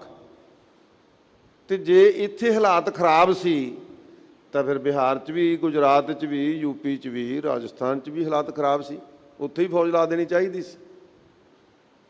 ਇਹ ਇੱਕ ਬਹਾਨਾ, ਪਰ ਤੁਸੀਂ ਹੈਰਾਨ ਹੋਵੋਗੇ ਕਿ ਕੇਵਲ ਤੁਹਾਨੂੰ ਰਾਜਨੀਤਿਕ ਆਗੂਆਂ ਨੂੰ, ਧਾਰਮਿਕ ਆਗੂਆਂ ਨੂੰ ਹੀ ਓਲੇ ਵਿੱਚ ਨਹੀਂ ਰੱਖਿਆ, ਪਰਦੇ ਪਿੱਛੇ ਨਹੀਂ ਰੱਖਿਆ। ਇੱਥੇ ਤਾਂ BSP, ਭਾਰਤੀ ਫੌਜ, CID, ਜਿੰਨੀ ਕਾਊਂਟਰ ਇੰਟੈਲੀਜੈਂਸੀ ਦੇ ਜਿੰਨੇ ਸਿੱਖ ਸੀ ਨਾ, ਕੁਝ ਗੈਰ ਸਿੱਖ ਵੀ, ਉਹਨਾਂ ਨੂੰ ਵੀ ਸਾਧ ਸੰਗਤ ਇਹ ਗੱਲ 'ਤੇ ਪਿਣਕ ਨਹੀਂ ਪੈਣ ਦਿੱਤੀ। ਇਸ ਕਰਕੇ ਹੀ ਉਹ ਹੈਰਾਨ ਸਨ ਕਿ ਇੰਨੀਆਂ ਵੱਡੀਆਂ ਫੌਜਾਂ ਪੰਜਾਬ ਦੇ ਵਿੱਚ ਤੈਨਾਤ ਕਿਉਂ ਹੋ ਗਈਆਂ, ਜਿਨ੍ਹਾਂ ਦਾ ਮੈਂ ਕੱਲ੍ਹ ਥੋੜ੍ਹਾ ਜ਼ਿਕਰ ਕੀਤਾ ਸੀ। ਇੱਥੇ BSF ਦੇ DIG, IG ਪੰਧੇਰ, ਉਹ ਹੈਰਾਨ ਵੀ ਇੰਨੀਆਂ ਵੱਡੀਆਂ ਫੌਜਾਂ। ਸਾਧ ਸੰਗਤ ਜੀ, ਇੱਥੇ ਓਮਕਾਰ ਸਿੰਘ ਥਾਪਰ, ਬ੍ਰਿਗੇਡੀਅਰ ਫੌਜ ਦਾ, ਜਿਹੜਾ ਇੱਥੇ ਤੈਨਾਤ ਸੀ ਅੰਮ੍ਰਿਤਸਰ ਸਾਹਿਬ ਦੇ ਵਿੱਚ। ਇੱਥੇ DC ਗੁਰਦੇਵ ਸਿੰਘ, ਇੱਥੇ ਇੰਟੈਲੀਜੈਂਸੀ ਦਾ ਚੀਫ ਮਹਿੰਦਰਪਾਲ ਸਿੰਘ ਔਲਖ, ਕੁਝ ਹੋਰ ਵੀ ਹਿੰਦੂ ਅਫਸਰ ਵੀ ਇਸ ਗੱਲ ਤੋਂ ਹੈਰਾਨ ਸਨ ਵੀ ਇਹ ਕਾਹਦੇ ਲਈ ਨਹੀਂ ਤੈਨਾਤੀ ਹੋ ਰਹੀ। ਇਹਦਾ ਸਿੱਧਾ ਅਰਥ ਹੈ ਕਿ ਸੈਂਟਰ ਗੌਰਮੈਂਟ ਦੀ ਇੰਦਰਾ ਗਾਂਧੀ ਦੇ ਕੁਝ ਜਿਹੜੀ ਜਿਹਨੂੰ ਕਿਚਨ ਕੈਬਨਿਟ ਕਹਿ ਲੈਂਦੇ ਆਪਾਂ, ਉਸ ਕੈਬਨਿਟ ਦਾ ਇਹ ਫੈਸਲਾ ਸੀ ਕਿ ਤੁਰੰਤ ਜਾ ਕੇ ਇਹ ਕਾਰਵਾਈ ਕਰਨੀ ਆ। ਉੱਪਰੋਂ ਇਹੋ ਜਿਹੇ ਹੁਕਮ ਸੀ ਤੇ ਉਹ ਜਿਹੜੇ ਹੁਕਮ ਲੈ ਕੇ ਆਏ ਸੀ ਨਾ, ਇੰਨੇ ਕੁ ਫਰੇਬੀ ਤੇ ਝੂਠੇ, ਜਿਨ੍ਹਾਂ ਦਾ ਹੁਣ ਤੱਕ ਤੇ ਬਹੁਤ ਸਾਰੀਆਂ ਇੰਟਰਵਿਊ ਨੈੱਟ ਤੇ ਪਈਆਂ, ਤੁਸੀਂ ਦੇਖ ਸਕਦੇ ਹੋ। ਜਨਰਲ ਬਰਾੜ ਕਹਿੰਦਾ, ਕੁਲਦੀਪ ਬਰਾੜ ਕਹਿੰਦਾ ਕਿ ਮੈਨੂੰ ਸਿਰਫ 2 ਜੂਨ ਨੂੰ ਪਤਾ ਲੱਗਾ। ਕਿੱਡਾ ਵੱਡਾ ਝੂਠ। ਮੇਰਠ ਤੋਂ ਚੱਲ ਕੇ ਉਹਦੀ ਬਟਾਲੀਅਨ 30 ਤਰੀਕ ਨੂੰ ਇੱਥੇ ਪਹੁੰਚ ਗਈ ਅੰਮ੍ਰਿਤਸਰ। 30 ਤਰੀਕ ਨੂੰ ਜਿਹਦੀ ਉਹ ਕਮਾਂਡ ਕਰਦਾ, ਉਹ ਬਟਾਲੀਅਨ 30 ਤਰੀਕ ਨੂੰ ਪਹੁੰਚ ਗਈ ਤੇ ਉਹ ਇੰਟਰਵਿਊ 'ਚ ਕਹਿੰਦਾ ਮੈਨੂੰ 2 ਜੂਨ ਨੂੰ ਪਤਾ ਲੱਗਾ। ਵੀ ਕਿੰਨੇ ਕੁ ਝੂਠ ਬੋਲੋਗੇ। ਰਹੋ ਵਿਚਾਰ, ਮੈਂ ਇਸ ਪਾਸੇ ਨਾ ਜਾਵਾਂ। ਸਾਧ ਸੰਗਤ ਜੀ, ਜਿਹੜਾ ਧਰਮ ਹੁੰਦਾ ਨਾ, ਧਰਮ ਕੋਈ ਵੀ ਹੋਵੇ, ਧਰਮ ਬੜੀ ਪਵਿੱਤਰ ਚੀਜ਼ ਹੈ। ਇਹ ਦੁਰਲੱਭ ਚੀਜ਼ ਹੈ। ਜਿਹੜਾ ਧਰਮ ਦੇ ਨਾਂ ਤੇ ਸਿਆਸਤ ਕਰਦਾ ਨਾ, ਉਹਦਾ ਹਸ਼ਰ ਕੀ ਹੋਇਆ। ਉਹ ਭਾਵੇਂ ਮੁਗਲ ਹੋਣ, ਉਹ ਭਾਵੇਂ ਮੁਸਲਮਾਨ ਹੋਣ, ਉਹ ਹਿੰਦੂ ਹੋਣ, ਉਹ ਅੰਗਰੇਜ਼ ਹੋਣ, ਕੋਈ ਵੀ ਹੋਵੇ, ਯਾਦ ਰੱਖਿਓ, ਭਾਵੇਂ ਸਿੱਖ ਹੋਣ, ਜਿਹੜੇ ਧਰਮ ਦੇ ਨਾਂ ਤੇ ਰਾਜਨੀਤੀ ਕਰਨਗੇ ਨਾ, ਵੀ ਧਰਮ ਨੂੰ ਵਰਤੋ, ਧਰਮ ਦੇ ਨਾਂ ਤੇ ਲੋਕਾਂ ਨੂੰ ਇਮੋਸ਼ਨਲ ਕਰੋ ਤੇ ਆਪਣਾ ਉੱਲੂ ਸਿੱਧਾ ਕਰੋ ਰਾਜਨੀਤਿਕ ਤੌਰ ਤੇ, ਉਹਦਾ ਹਸ਼ਰ ਮਾੜਾ ਹੋਊਗਾ। ਇੰਦਰਾ ਗਾਂਧੀ ਨੇ ਕੀਤਾ। ਇੱਥੇ ਸਾਡੇ 37 ਗੁਰਦੁਆਰਿਆਂ ਦਾ ਤਾਂ ਜ਼ਿਕਰ, ਉਹਨਾਂ ਦਾ ਗੁਰਦੁਆਰੇ ਜ਼ਿਆਦਾ ਨੇ, ਹੁਣ ਇਹਦਾ ਹੋਰ ਵੀ ਪੜਚੋਲ ਹੋ ਰਹੀ ਹੈ। 37 ਗੁਰਦੁਆਰਿਆਂ 'ਤੇ ਹਮਲਾ ਕੀਤਾ। ਇੱਥੋਂ ਦਾ ਜ਼ਿਕਰ ਵੀ ਆਪਾਂ ਕਰਦੇ ਹਾਂ, ਪਰ ਮੈਂ ਪਹਿਲਾਂ ਹੀ ਬੇਨਤੀ ਕਰ ਲਾਂ ਕਿ ਉਹਦੇ ਤੋਂ ਬਾਅਦ ਜਿਹੜੀ ਭਾਰਤ ਦੀ ਪਾਰਲੀਮੈਂਟ ਦੀ ਇਲੈਕਸ਼ਨ ਹੋਈ, ਉਹ ਇਲੈਕਸ਼ਨ ਵੇਖ ਸਕੀ? ਉਹ ਨਹੀਂ ਨਾ ਵੇਖ ਸਕੀ। ਪਰ ਠੀਕ ਹੈ ਵੀ ਉਹਨਾਂ ਨੇ ਜੋ ਸਾਡਾ ਇੱਥੇ ਹਸ਼ਰ ਕੀਤਾ ਤੇ ਹਿੰਦੁਸਤਾਨ ਭਰ ਨੂੰ ਇਹ ਦਿਖਾਇਆ ਕਿ ਆਹ ਦੇਖੋ, ਅਸੀਂ ਸਿੱਖ ਕੌਮ ਨੂੰ ਕੁਚਲ ਦਿੱਤਾ। ਉਹਦੇ ਐਵਜ ਦੇ ਵਿੱਚ ਇੰਦਰਾ ਗਾਂਧੀ ਤਾਂ ਰਹੀ ਨਹੀਂ, ਪਰ ਕਾਂਗਰਸ ਨੇ ਬਹੁਤ ਵੱਡੀ ਰਾਜਨੀਤਿਕ ਤੌਰ ਤੇ ਜਿੱਤ ਪ੍ਰਾਪਤ ਕਰਕੇ ਖੁਸ਼ੀਆਂ ਦੇ ਡੰਕੇ ਵਜਾਏ। ਵੀ ਆਹ ਤਾਂ ਬੜੀ ਵੱਡੀ ਗੱਲ ਹੋ ਗਈ। ਤੇ ਦੂਜਾ, ਜਿਹੜਾ ਉਸੇ ਹੀ ਸਾਲ ਦੇ ਵਿੱਚ ਨਵੰਬਰ ਦੇ ਵਿੱਚ ਇੰਦਰਾ ਗਾਂਧੀ ਦੇ ਮਰਨ ਤੋਂ ਸ਼ਰੇਆਮ ਕਤਲੇਆਮ ਕੀਤਾ ਗਿਆ, ਉਹ ਵੀ ਇੱਕ ਰਾਜਨੀਤਿਕ ਪੈਂਤਰਾਈ ਸੀ। ਇੱਥੇ ਬੰਦੇ ਦੀ ਕੋਈ ਕਦਰ ਨਹੀਂ। ਰਾਜਨੀਤੀ ਦੀ ਕਮਰ ਹੈ, ਰਾਜ ਸੱਤਾ ਸਾਨੂੰ ਹਾਸਲ ਹੋਣੀ ਚਾਹੀਦੀ ਹੈ। ਇਹ ਕੁਝ ਕੀਤਾ ਤੇ ਇਹ ਕਰਨ ਵਾਸਤੇ ਇਹ ਨਹੀਂ ਸੋਚਿਆ ਵੀ ਇਸ ਪਾਵਨ ਦਰਬਾਰ ਤੇ ਜਿਹੜੇ ਵੀ ਹੁਣ ਤੱਕ ਚੜ੍ਹ ਕੇ ਆਏ, ਉਹਨਾਂ ਕੋਲ ਤਾਂ ਆਪਣੀ ਬਹੁਤ ਵੱਡੀਆਂ ਸ਼ਕਤੀਆਂ ਸੀ। ਉਹ ਇਸ ਦੇਸ਼ ਦੇ ਵਸਨੀਕ ਵੀ ਨਹੀਂ ਸੀ। ਉਹ ਤੇ ਹਮਲਾਵਰ ਪਹਿਲਾਂ ਤੋਂ ਹੁੰਦੇ ਆਏ ਸੀ ਤੇ ਉਹਨਾਂ ਦਾ ਜੇ ਅਸਰ ਹੋਇਆ ਤੇ ਸਾਡਾ ਨਹੀਂ ਹੋਏਗਾ। ਇਹ ਸਭ ਕੁਝ ਬਿਨਾਂ ਸੋਚੇ ਸਮਝੇ ਤੋਂ ਸਾਧ ਸੰਗਤ ਜੀ ਇੱਥੇ ਬਹੁਤ ਵੱਡੀ ਨਫ਼ਰੀ ਭੇਜੀ ਫੌਜ ਦੀ। ਮੈਂ ਇੱਕ ਮਿੰਟ ਵਾਸਤੇ ਥੋੜ੍ਹਾ ਜਿਹਾ ਪਿੱਛੇ ਲੈ ਜਾਵਾਂ। ਜਦੋਂ ਸ਼੍ਰੀਮਾਨ ਸੱਚਖੰਡ ਵਾਸੀ ਸੰਤ ਬਾਬਾ ਕਰਤਾਰ ਸਿੰਘ ਜੀ ਖਾਲਸਾ ਭਿੰਡਰਾਂ ਵਾਲੇ ਮਹਾਂਪੁਰਖ ਸੱਚਖੰਡ ਪਿਆਨਾ ਕਰ ਗਏ, ਉਹਨਾਂ ਨੇ ਇੱਕ ਬਚਨ ਪਹਿਲਾਂ ਸੁਭਾਵਿਕ ਕਿਹਾ ਸੀ, ਸਾਲ 1.5 ਸਾਲ ਹੋਏਗਾ ਪਹਿਲਾਂ। ਕਹਿੰਦੇ ਸਿੰਘੋ, ਜਦੋਂ ਤੱਕ ਮੇਰੀ ਜ਼ਿੰਦਗੀ ਹੈ ਮੈਂ ਧਰਮ ਦਾ ਪ੍ਰਚਾਰ ਕਰਨਾ ਹੈ, ਧਰਮ ਦੇ ਧਮਸੇ ਵਜਾਉਣੇ ਆ। ਪਰ ਜਦੋਂ ਮੇਰੀ ਜ਼ਿੰਦਗੀ ਨਹੀਂ ਰਹੇਗੀ ਨਾ, ਉਦੋਂ ਜਿਹੜਾ ਧਰਮ ਦਾ ਪ੍ਰਚਾਰ ਹੋਏਗਾ ਇਹਦੇ ਤੋਂ 10 ਗੁਣਾ, ਫਿਰ ਕਹਿੰਦੇ 100 ਗੁਣਾ, ਫਿਰ ਕਹਿੰਦੇ ਬਹੁਤ ਜ਼ਿਆਦਾ। ਕਹਿੰਦੇ ਧਰਮ ਦਾ ਪ੍ਰਚਾਰ ਹੋਊਗਾ। ਅਸੀਂ ਹੈਰਾਨ ਸਾਂ ਕਿ ਚੜ੍ਹਦੀ ਉਮਰ ਦਿਨ ਦੇ ਵਿੱਚ 8-8 ਥਾਵਾਂ ਤੇ ਪ੍ਰੋਗਰਾਮ ਕਰਕੇ ਧਰਮ ਦਾ ਪ੍ਰਚਾਰ ਕਰ ਰਹੇ ਨੇ। ਇਹਦੇ 'ਤੇ ਚਲੇ ਗਏ, ਫਿਰ ਕੀ ਪ੍ਰਚਾਰ ਹੋਊ? ਖੈਰ ਮੈਂ ਵਿਸਥਾਰ ਵਿੱਚ ਇਸ ਪਾਸੇ ਨਾ ਜਾਵਾਂ। ਉਹਨਾਂ ਨੇ ਬਚਨ ਕਹੇ, ਉਹ ਚਲੇ ਗਏ। ਸ਼੍ਰੀਮਾਨ ਸੰਤ ਬਾਬਾ ਜਰਨੈਲ ਸਿੰਘ ਜੀ ਖਾਲਸਾ ਮੁਖੀ ਬਣ ਗਏ ਦਮਦਮੀ ਟਕਸਾਲ ਦੇ।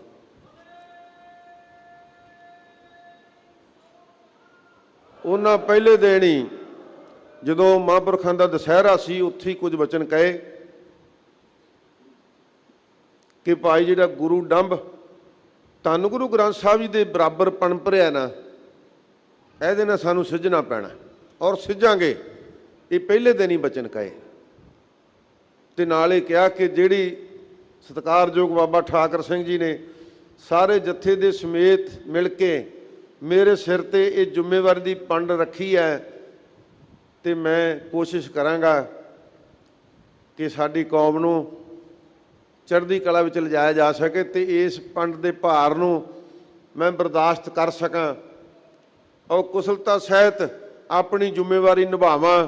ਕਲਗੀਧਰ ਪਾਤਸ਼ਾਹ ਦੇ ਚਰਨਾਂ 'ਚ ਇਹੀ ਅਰਦਾਸ ਉਹਨਾਂ ਇਹੀ ਬਚਨ ਕੀਤੇ ਸੀ। ਸਾਧ ਸੰਗਤ ਉਹਨਾਂ ਆਪਣੇ ਰਹਿੰਦਿਆਂ ਦੇਖੋ ਕਿਹੋ ਜਿਹੇ ਇੱਥੇ 1978 ਦਾ ਸਾਕਾ ਵਾਪਰਿਆ, ਉਹਨਾਂ ਦੀ ਗ੍ਰਿਫਤਾਰੀ ਹੋਈ, ਪਰ ਇਸ ਦੇ ਬਾਵਜੂਦ ਉਹਨਾਂ ਨੇ 2 ਕਥਾ ਸੰਪੂਰਨ ਕੀਤੀਆਂ ਸ੍ਰੀ ਗੁਰੂ ਗ੍ਰੰਥ ਸਾਹਿਬ ਜੀ ਦੀ, ਵਿਚਰ ਕੇ ਪੰਜਾਬ ਵਿੱਚ, ਹਿੰਦੁਸਤਾਨ ਭਰ ਵਿੱਚ, ਭਾਰਤ ਭਰ ਵਿੱਚ ਵਿਚਰੇ।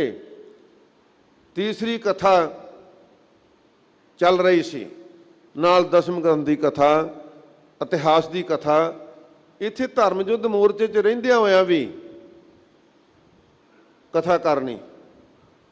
ਫਿਰ ਤੁਸੀਂ ਸਮਾਜਿਕ ਕਾਰਜ ਦੇਖ ਲਓ, 1982 ਦੇ ਵਿੱਚ ਪੰਚਾਇਤ ਦੀਆਂ ਇਲੈਕਸ਼ਨਾਂ ਹੋਈਆਂ ਤਾਂ ਉਹਨਾਂ ਨੇ ਸੈਂਕੜੇ ਪੰਚ ਸਰਪੰਚ ਸਰਬਸੰਮਤੀ ਨਾਲ ਇੱਥੇ ਸੱਦ ਕੇ ਚੁਣ ਦਿੱਤੇ।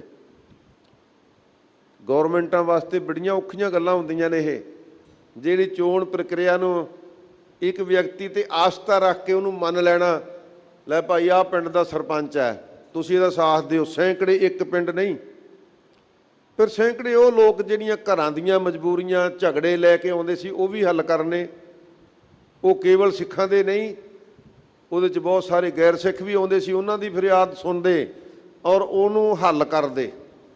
ਤੇ ਫਿਰ ਹਰ ਤਰ੍ਹਾਂ ਦਾ ਇੱਥੇ ਵਿਅਕਤੀ ਆਉਂਦਾ, ਕੋਈ ਮੈਂਬਰ ਪਾਰਲੀਮੈਂਟ ਆਏ, ਕੋਈ ਹੋਰ ਲੀਡਰ ਆਏ, ਪ੍ਰੈਸ ਆਉਂਦੀ ਸੀ ਦੇਸ਼ ਵਿਦੇਸ਼ ਦੀ, ਉਹਦੇ ਨਾਲ ਵੀ ਸਮਾਂ ਕੱਢਦੇ, ਉਹਨੂੰ ਆਪਣਾ ਸਾਰਾ ਇੱਥੋਂ ਦਾ ਮਸਲਾ ਦੱਸਦੇ ਵੀ ਸਾਨੂੰ ਸਾਡੀਆਂ ਮੰਗਾਂ ਕੀ, ਅਸੀਂ ਚਾਹੁੰਦੇ ਕੀ ਆ।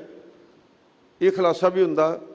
ਉਹਦੇ ਵਿੱਚ ਹਰ ਪਾਰਟੀ ਦਾ ਆਗੂ ਇੱਥੇ ਆਇਆ, ਉਹਦੇ ਨਾਲ ਵੀ ਬੈਠੇ ਤੇ ਇੱਥੇ ਰਹਿੰਦਿਆਂ ਵੀ ਸ਼੍ਰੋਮਣੀ ਅਕਾਲੀ ਦਲ ਨਾਲ, ਸ਼੍ਰੋਮਣੀ ਗੁਰਦੁਆਰਾ ਪ੍ਰਬੰਧਕ ਕਮੇਟੀ ਨਾਲ ਸਖਾਵੇਂ ਤਾਲੁਕਾਤ ਰੱਖ ਕੇ ਮੋਰਚੇ ਨੂੰ ਚਲਾਉਣਾ ਤੇ ਤਰ੍ਹਾਂ ਤਰ੍ਹਾਂ ਦੀ ਸਾਧ ਸੰਗਤ ਜੀ ਪਿੰਡਾਂ 'ਤੇ ਆਈ ਸੰਗਤ ਨੂੰ ਇਕਮੁੱਠ ਹੋਣ ਦਾ ਸੱਦਾ ਦੇਣਾ, ਅੰਮ੍ਰਿਤ ਛਕਣ ਦਾ ਪ੍ਰੇਰਨਾ ਦੇਣੀ। ਇਹ ਬਹੁਤ ਵੱਡੀਆਂ ਗੱਲਾਂ ਸਨ, ਕਿਉਂਕਿ ਹਾਲਾਤ ਸਧਾਰਨ ਨਹੀਂ ਸਨ, ਪਰ ਉਹਨਾਂ ਦੀ ਸਹਿਜ ਅਵਸਥਾ ਸਧਾਰਨ ਸੀ। ਵੱਡੀਆਂ ਵੱਡੀਆਂ ਘਟਨਾਵਾਂ ਤੋਂ ਬਾਅਦ ਵੀ ਉਹ ਸਿੰਘਾਂ ਨੂੰ ਸੰਥਿਆ ਕਰਾਉਂਦੇ ਦੇਖੇ ਗਏ, ਬਾਣੀ ਪੜ੍ਹਾਉਂਦੇ ਦੇਖੇ ਗਏ, ਅੰਮ੍ਰਿਤ ਸੰਚਾਰ ਕਰਦੇ ਦੇਖੇ ਗਏ, ਅੰਮ੍ਰਿਤ ਸੰਚਾਰ ਲਈ ਸਿੰਘ ਭੇਜਦੇ ਦੇਖੇ ਗਏ। ਇਹ ਸਭ ਕੁਝ ਹੋਇਆ। ਪਰ ਮੈਂ ਦੂਜੇ ਪਾਸੇ ਆਵਾਂ, ਜਿਹੜੇ ਲੋਕ ਥੋੜ੍ਹੀ ਜਿਹੀ ਮਨ ਵਿੱਚ ਹਲੇ ਵੀ ਭੁਲੇਖਾ ਰੱਖਦੇ ਨੇ ਕਿ ਇੱਥੇ ਏਡੀ ਵੱਡੀ ਪੱਧਰ 'ਤੇ ਤਿਆਰੀ ਕਿਵੇਂ ਕਰ ਲਈ ਫੌਜ ਨਾਲ ਯੁੱਧ ਕਰਨ ਦੀ। ਸਾਧ ਸੰਗਤ ਜੀ, ਦਮਦਮੀ ਟਕਸਾਲ ਦੇ ਮੁਖੀ ਕੋਈ ਸਧਾਰਨ ਵਿਅਕਤੀ ਨਹੀਂ ਹੁੰਦੇ।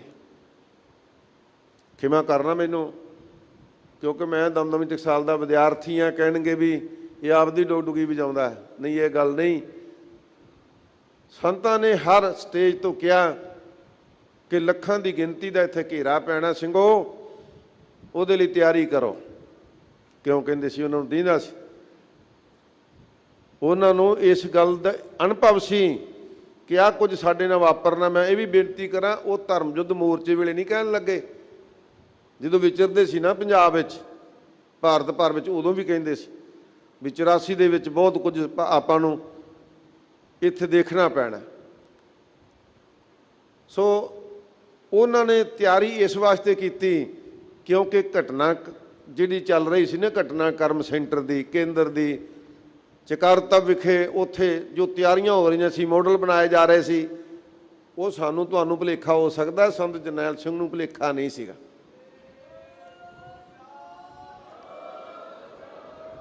ਉਹਦੇ 'ਤੇ ਇੱਕ ਇਹੋ ਜਿਹਾ ਫੁਲਾਦੀ ਜਰਨੈਲ ਸ਼ਵੇਕ ਸਿੰਘ ਮਿਲ ਗਿਆ। ਸਾਧ ਸੰਗਤ ਜੀ, ਭਾਈ ਅਮਰੀਕ ਸਿੰਘ ਬਾਬਾ ਥਾਰਾ ਸਿੰਘ ਵਰਗੇ ਕੁਸ਼ਲ ਸਲਾਹਕਾਰ ਮਿਲ ਗਏ, ਭਾਈ ਰਿਸ਼ਪਾਲ ਸਿੰਘ ਪੀਏ ਵਰਗੇ, ਗੁਰਮੁਖ ਸਿੰਘ ਵਰਗੇ ਗੜਵਈ ਪੀਏ ਮਿਲ ਗਏ। ਮੈਂ ਵੀ ਬੇਨਤੀ ਕਰਾਂ ਕਿ ਦੁਨੀਆ ਦਾ ਕੋਈ ਇਹੋ ਜਿਹਾ ਮਹਾਂਪੁਰਖ ਹੋਇਆ, ਇਹੋ ਜਿਹਾ ਕੋਈ ਜਰਨੈਲ ਆਗੂ ਹੋਇਆ ਕਿਸੇ ਕੌਮ ਦਾ?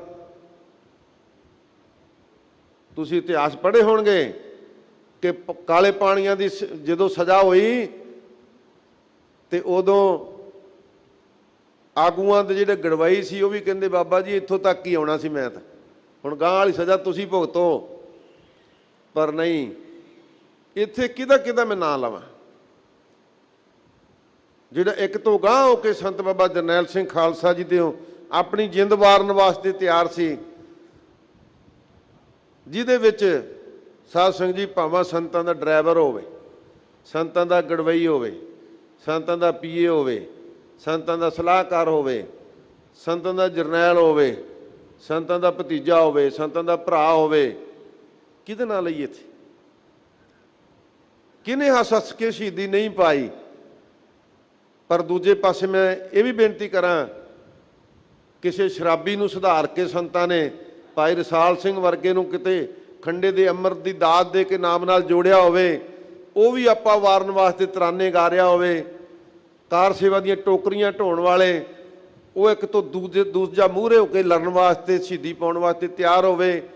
ਫੌਜ 'ਚ ਇਹ ਜਜ਼ਬਾ ਹੋ ਸਕਦਾ? ਫੌਜ 'ਚ ਨਹੀਂ ਹੋ ਸਕਦਾ। ਇਹ ਆਮ ਪਿੰਡਾਂ ਦੇ ਲੋਕ ਆਪਣੀਆਂ ਰਫਲਾਂ ਲੈ ਕੇ, ਆਪਣੇ ਹਥਿਆਰ ਜਿਹੜੇ ਉਹਨਾਂ ਦੇ ਲਾਇਸੈਂਸੀ ਹਥਿਆਰ ਸੀ ਉਹ ਲੈ ਕੇ ਪਹੁੰਚ ਜਾਣ ਕਿ ਮਹਾਂਪੁਰਖੋ ਸਾਡੀ ਸੇਵਾ ਪ੍ਰਵਾਨ ਕਰੋ। ਇੱਕ ਨੌਜਵਾਨ 26 ਸਾਲ ਦੀ ਉਮਰ ਸੰਤਾਂ ਕੋਲੇ ਪਿੱਛੇ ਜੇ ਖੜਾ ਸੰਗਤ ਵਿੱਚ, ਜਦੋਂ ਬਚਨ ਬਲਾਸ ਹੋਟੇ ਸੰਤ ਕਹਿੰਦੇ ਗੁਰਮੁਖਾ ਭਾਈ ਤੇਰਾ ਕੀ ਨਾਂ ਹੈ? ਉਰੇ ਆ ਮੇਰੇ ਕੋਲ, ਦੱਸਿਆ ਆਪਦਾ ਨਾਮ, ਕੀ ਚਾਹੁੰਦਾ ਤੂੰ? ਤੇ ਸੰਤਾਂ ਦੇ ਬਿਲਕੁਲ ਕੋਲੇ ਹੋ ਕੇ ਕਹਿੰਦਾ ਮਹਾਰਾਜ ਮੇਰਾ ਸਿਰ ਲਵਾ ਦਿਓ ਕਿਤੇ।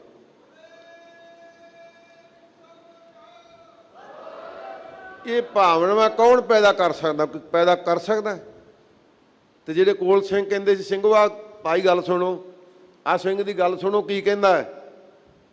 ਪੁੱਛਿਆ ਕੀ ਕਹਿੰਦਾ ਭਾਈ? ਆਂਦੇ ਮੈਂ ਤੇ ਮਹਾਂਪੁਰਖਾਂ ਨੂੰ ਕਿਹਾ ਮੇਰਾ ਸੀਸ ਲਵਾ ਦਿਓ ਇੱਥੇ ਕਿਤੇ। ਜਿਹੜੀਆਂ ਇਹ ਭਾਵਨਾਵਾਂ ਲੈ ਕੇ ਆਏ ਸੀ ਉਹ ਡਰ ਸਕਦੇ ਸੀ ਫੌਜ ਤੋਂ? ਫੌਜ ਨੂੰ ਇਹਨਾਂ ਗੱਲਾਂ ਦਾ ਨਹੀਂ ਸੀ ਪਤਾ। ਹਾਂ, ਜਿਹੜੇ ਇੱਥੇ ਰਹਿੰਦੇ ਸੀਗੇ ਫੌਜੀ ਅਫਸਰ, CID ਅਫਸਰ, ਸਿਵਲ ਦੇ ਅਫਸਰ, ਪੁਲਿਸ ਦੇ ਅਫਸਰ, ਉਹਨਾਂ ਨੂੰ ਪਤਾ ਸੀ। ਉਹਨਾਂ ਨੇ ਕਿਹਾ ਵੀ ਇਹ ਕੁਝ ਨਹੀਂ ਹੋਣਾ, ਕਿਸੇ ਨੇ ਇੱਥੇ ਸਰੈਂਡਰ ਨਹੀਂ ਕਰਨਾ। ਪਰ ਸਾਧ ਸੰਗਤ ਇਹਦੇ ਬਾਵਜੂਦ ਲੜਾਈ ਹੋਈ। ਪਹਿਲਾਂ ਪੈਰਾਸੂਟ ਦੇ ਰਾਹੀਂ ਵੀ ਇੰਨੇ ਕੁ ਬੰਦੇ ਫੜ ਕੇ ਹੀ ਮੁਕਾਬਲਾ ਕਰ ਲੈਣਗੇ, ਕਿਉਂਕਿ ਜਨਰਲ ਕੁਲਦੀਪ ਤੇ ਆਪਦੀ ਸੋਚਣੀ ਤੇ ਸੀ ਨਾ।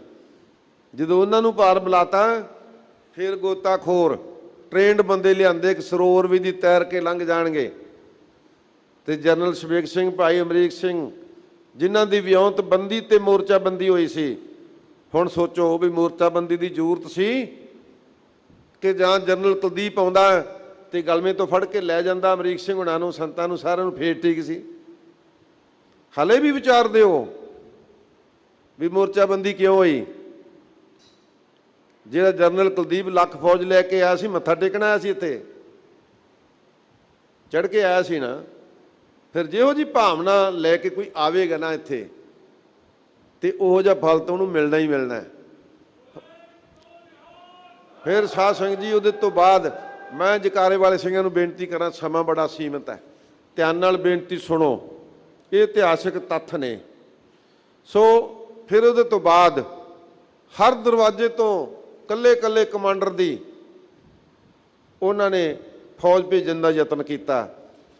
ਜਦੋਂ ਉਹਦਾ ਵੀ ਮੂੰਹ ਭੰਨਿਆ ਗਿਆ, ਸਾਧ ਸੰਗਤ ਇਹ ਵੀ ਮੈਂ ਬੇਨਤੀ ਕਰਾਂ, ਅਕਾਲ ਰੈਸਟ ਹਾਊਸ, ਗੁਰੂ ਰਾਮਦਾਸ ਰਾਂ, ਨਾਨਕ ਨਿਵਾਸ, ਇੱਥੇ ਭਾਈ ਅਮਰੀਕ ਸਿੰਘ ਦੀ ਫੈਡਰੇਸ਼ਨ ਦੇ ਬੰਦੇ, ਨੌਜਵਾਨ, ਜਾਂ ਇੱਥੇ ਦਲ ਖਾਲਸਾ ਦੇ ਜਾਂ ਹੋਰ ਵੀ ਗੁਰਸਿੱਖ ਸਨ, ਜਦੋਂ ਤੱਕ ਉਹਨਾਂ ਕੋਲ ਹਥਿਆਰ ਰਿਹਾ, ਗੋਲੀ ਛਿੱਕਾ ਰਿਹਾ, ਉਹ ਲੜੇ, ਡਰੇ ਨਹੀਂ ਉਹ ਵੀ।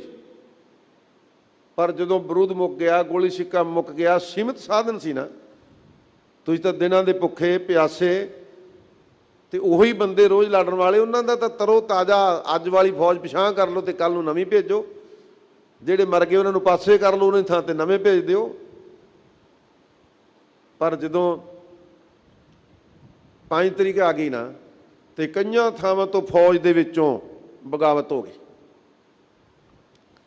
ਜਿਹੜੇ ਫੌਜੀ, ਜਿਨ੍ਹਾਂ ਨੂੰ ਆਪਾਂ ਧਰਮੀ ਫੌਜੀ ਕਹਿੰਦੇ ਆ, ਦੇਖੋ ਰੋਜੀ ਰੋਟੀ ਦੀ ਖਾਤਰ ਮਨੁੱਖ ਫੌਜ ਵਿੱਚ ਭਰਤੀ ਹੁੰਦਾ ਹੈ, ਉਹਨੂੰ ਆਪਣੇ ਪਰਿਵਾਰ ਦਾ ਰੁਜ਼ਗਾਰ ਵੀ ਦਿੰਦਾ ਹੈ, ਪਰ ਜਦੋਂ ਧਰਮ ਦੀ ਗੱਲ ਆ ਗਈ ਉਹਨਾਂ ਨੇ ਪਰਵਾਹ ਨਹੀਂ ਕੀਤੀ।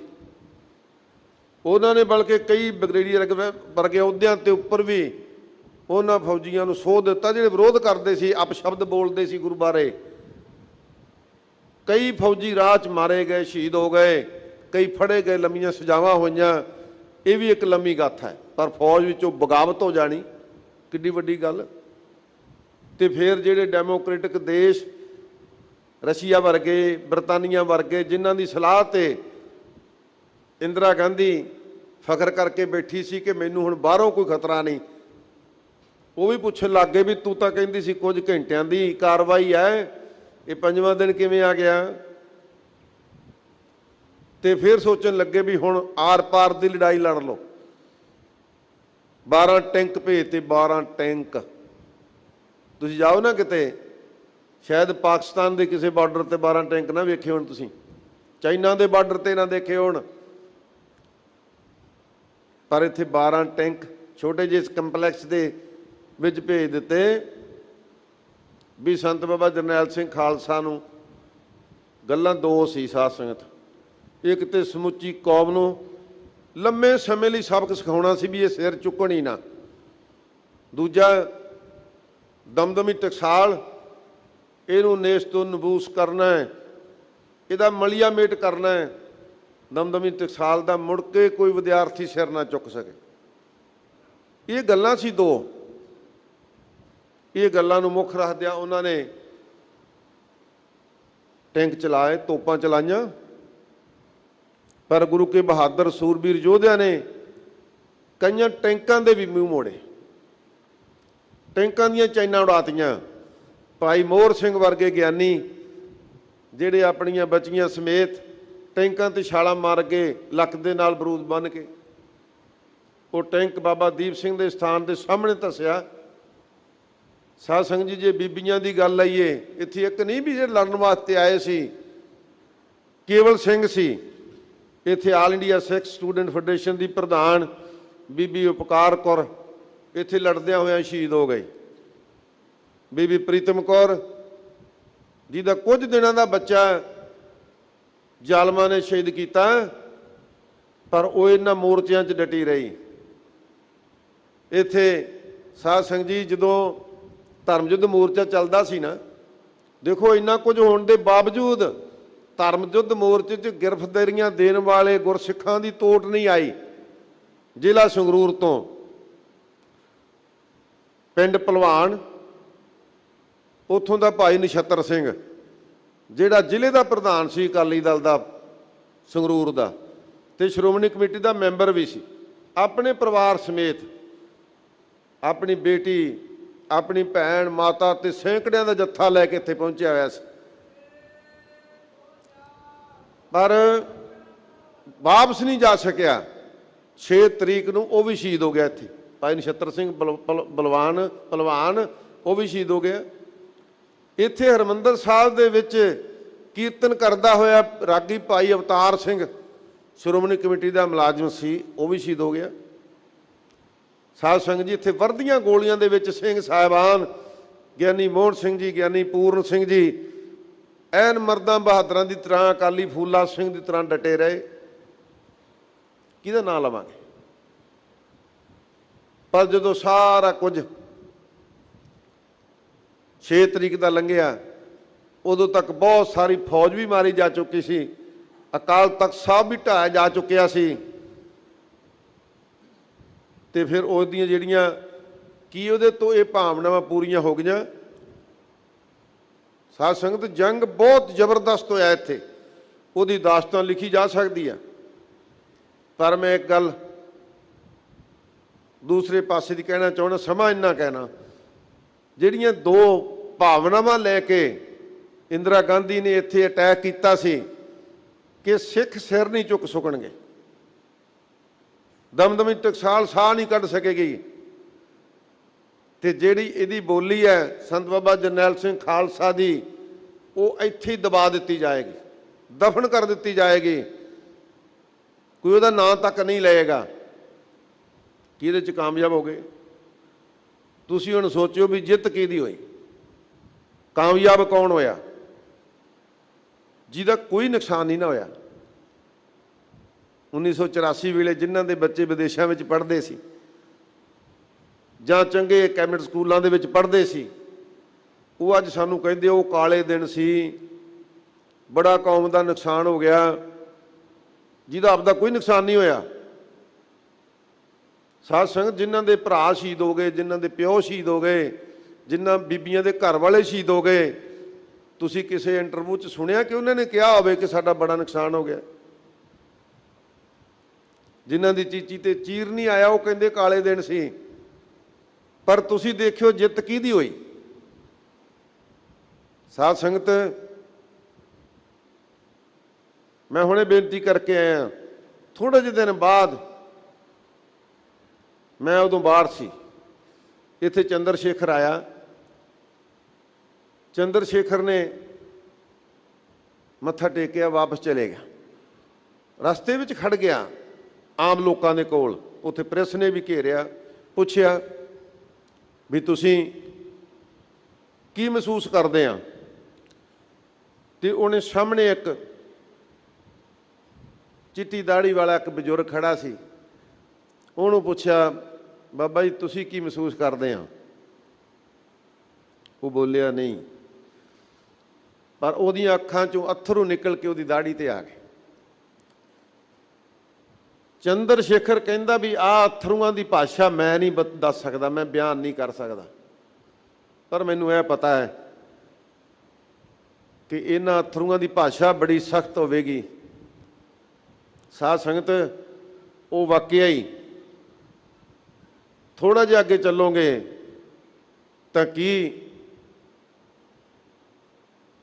ਸਿੱਖ ਕੌਮ ਦਬਾਈ ਗਈ? ਨਹੀਂ। ਇੱਥੇ ਤਾਂ ਉਹ ਗਰੀਬ ਸਿੱਖ ਭਾਈ ਬੇਅੰਤ ਸਿੰਘ ਵਰਗੇ, ਜਿਨ੍ਹਾਂ ਨੇ ਆ ਕੇ ਦਲ ਭੰਜਨ ਗੁਰ ਸੂਰਮਾ ਬੜ ਜੋਧਾ ਬਹੁ ਪਰਉਪਕਾਰੀ ਗੁਰੂ ਦੇ ਚਰਨਾਂ 'ਚ ਅਰਦਾਸ ਕੀਤੀ ਕਿ ਸਤਿਗੁਰੂ, ਇੱਥੇ ਮੇਰੇ ਭਰਾਵਾਂ ਨੇ ਸਿਰ ਲਾਏ, ਇੱਥੇ ਯੋਧੇ ਬਹਾਦਰਾਂ ਨੇ ਯੁੱਧ ਲੜਿਆ, ਮੇਰੇ ਤੇ ਵੀ ਕਿਰਪਾ ਕਰ ਦੇ, ਮੈਂ ਵੀ ਤੇਰੀ ਸੇਵਾ 'ਚ ਥੋੜ੍ਹਾ ਜਿਹਾ ਹਿੱਸਾ ਪਾ ਸਕਾਂ। ਇੱਥੇ ਸਤਵੰਤ ਸਿੰਘ ਨੇ ਅਰਦਾਸਾਂ ਕੀਤੀਆਂ, ਕੇਰ ਸਿੰਘ ਨੇ ਕੀਤੀਆਂ ਕਿ ਮਹਾਰਾਜ ਸਾਨੂੰ ਵੀ ਸੇਵਾ ਬਖਸ਼। ਤੇ ਉਹਨਾਂ ਉਹ ਸੇਵਾ ਲਈ ਜਿਹੜੀ ਦਮਗਜੇ ਮਾਰਦੀ ਕਿ ਸਿੱਖ ਕੌਮ ਉੱਠ ਨਹੀਂ ਸਕਦੀ, ਉਹਦੇ ਘਰੇ ਹੀ ਜਾ ਕੇ ਉਹਨੂੰ ਸੋਧ ਦਿੱਤਾ।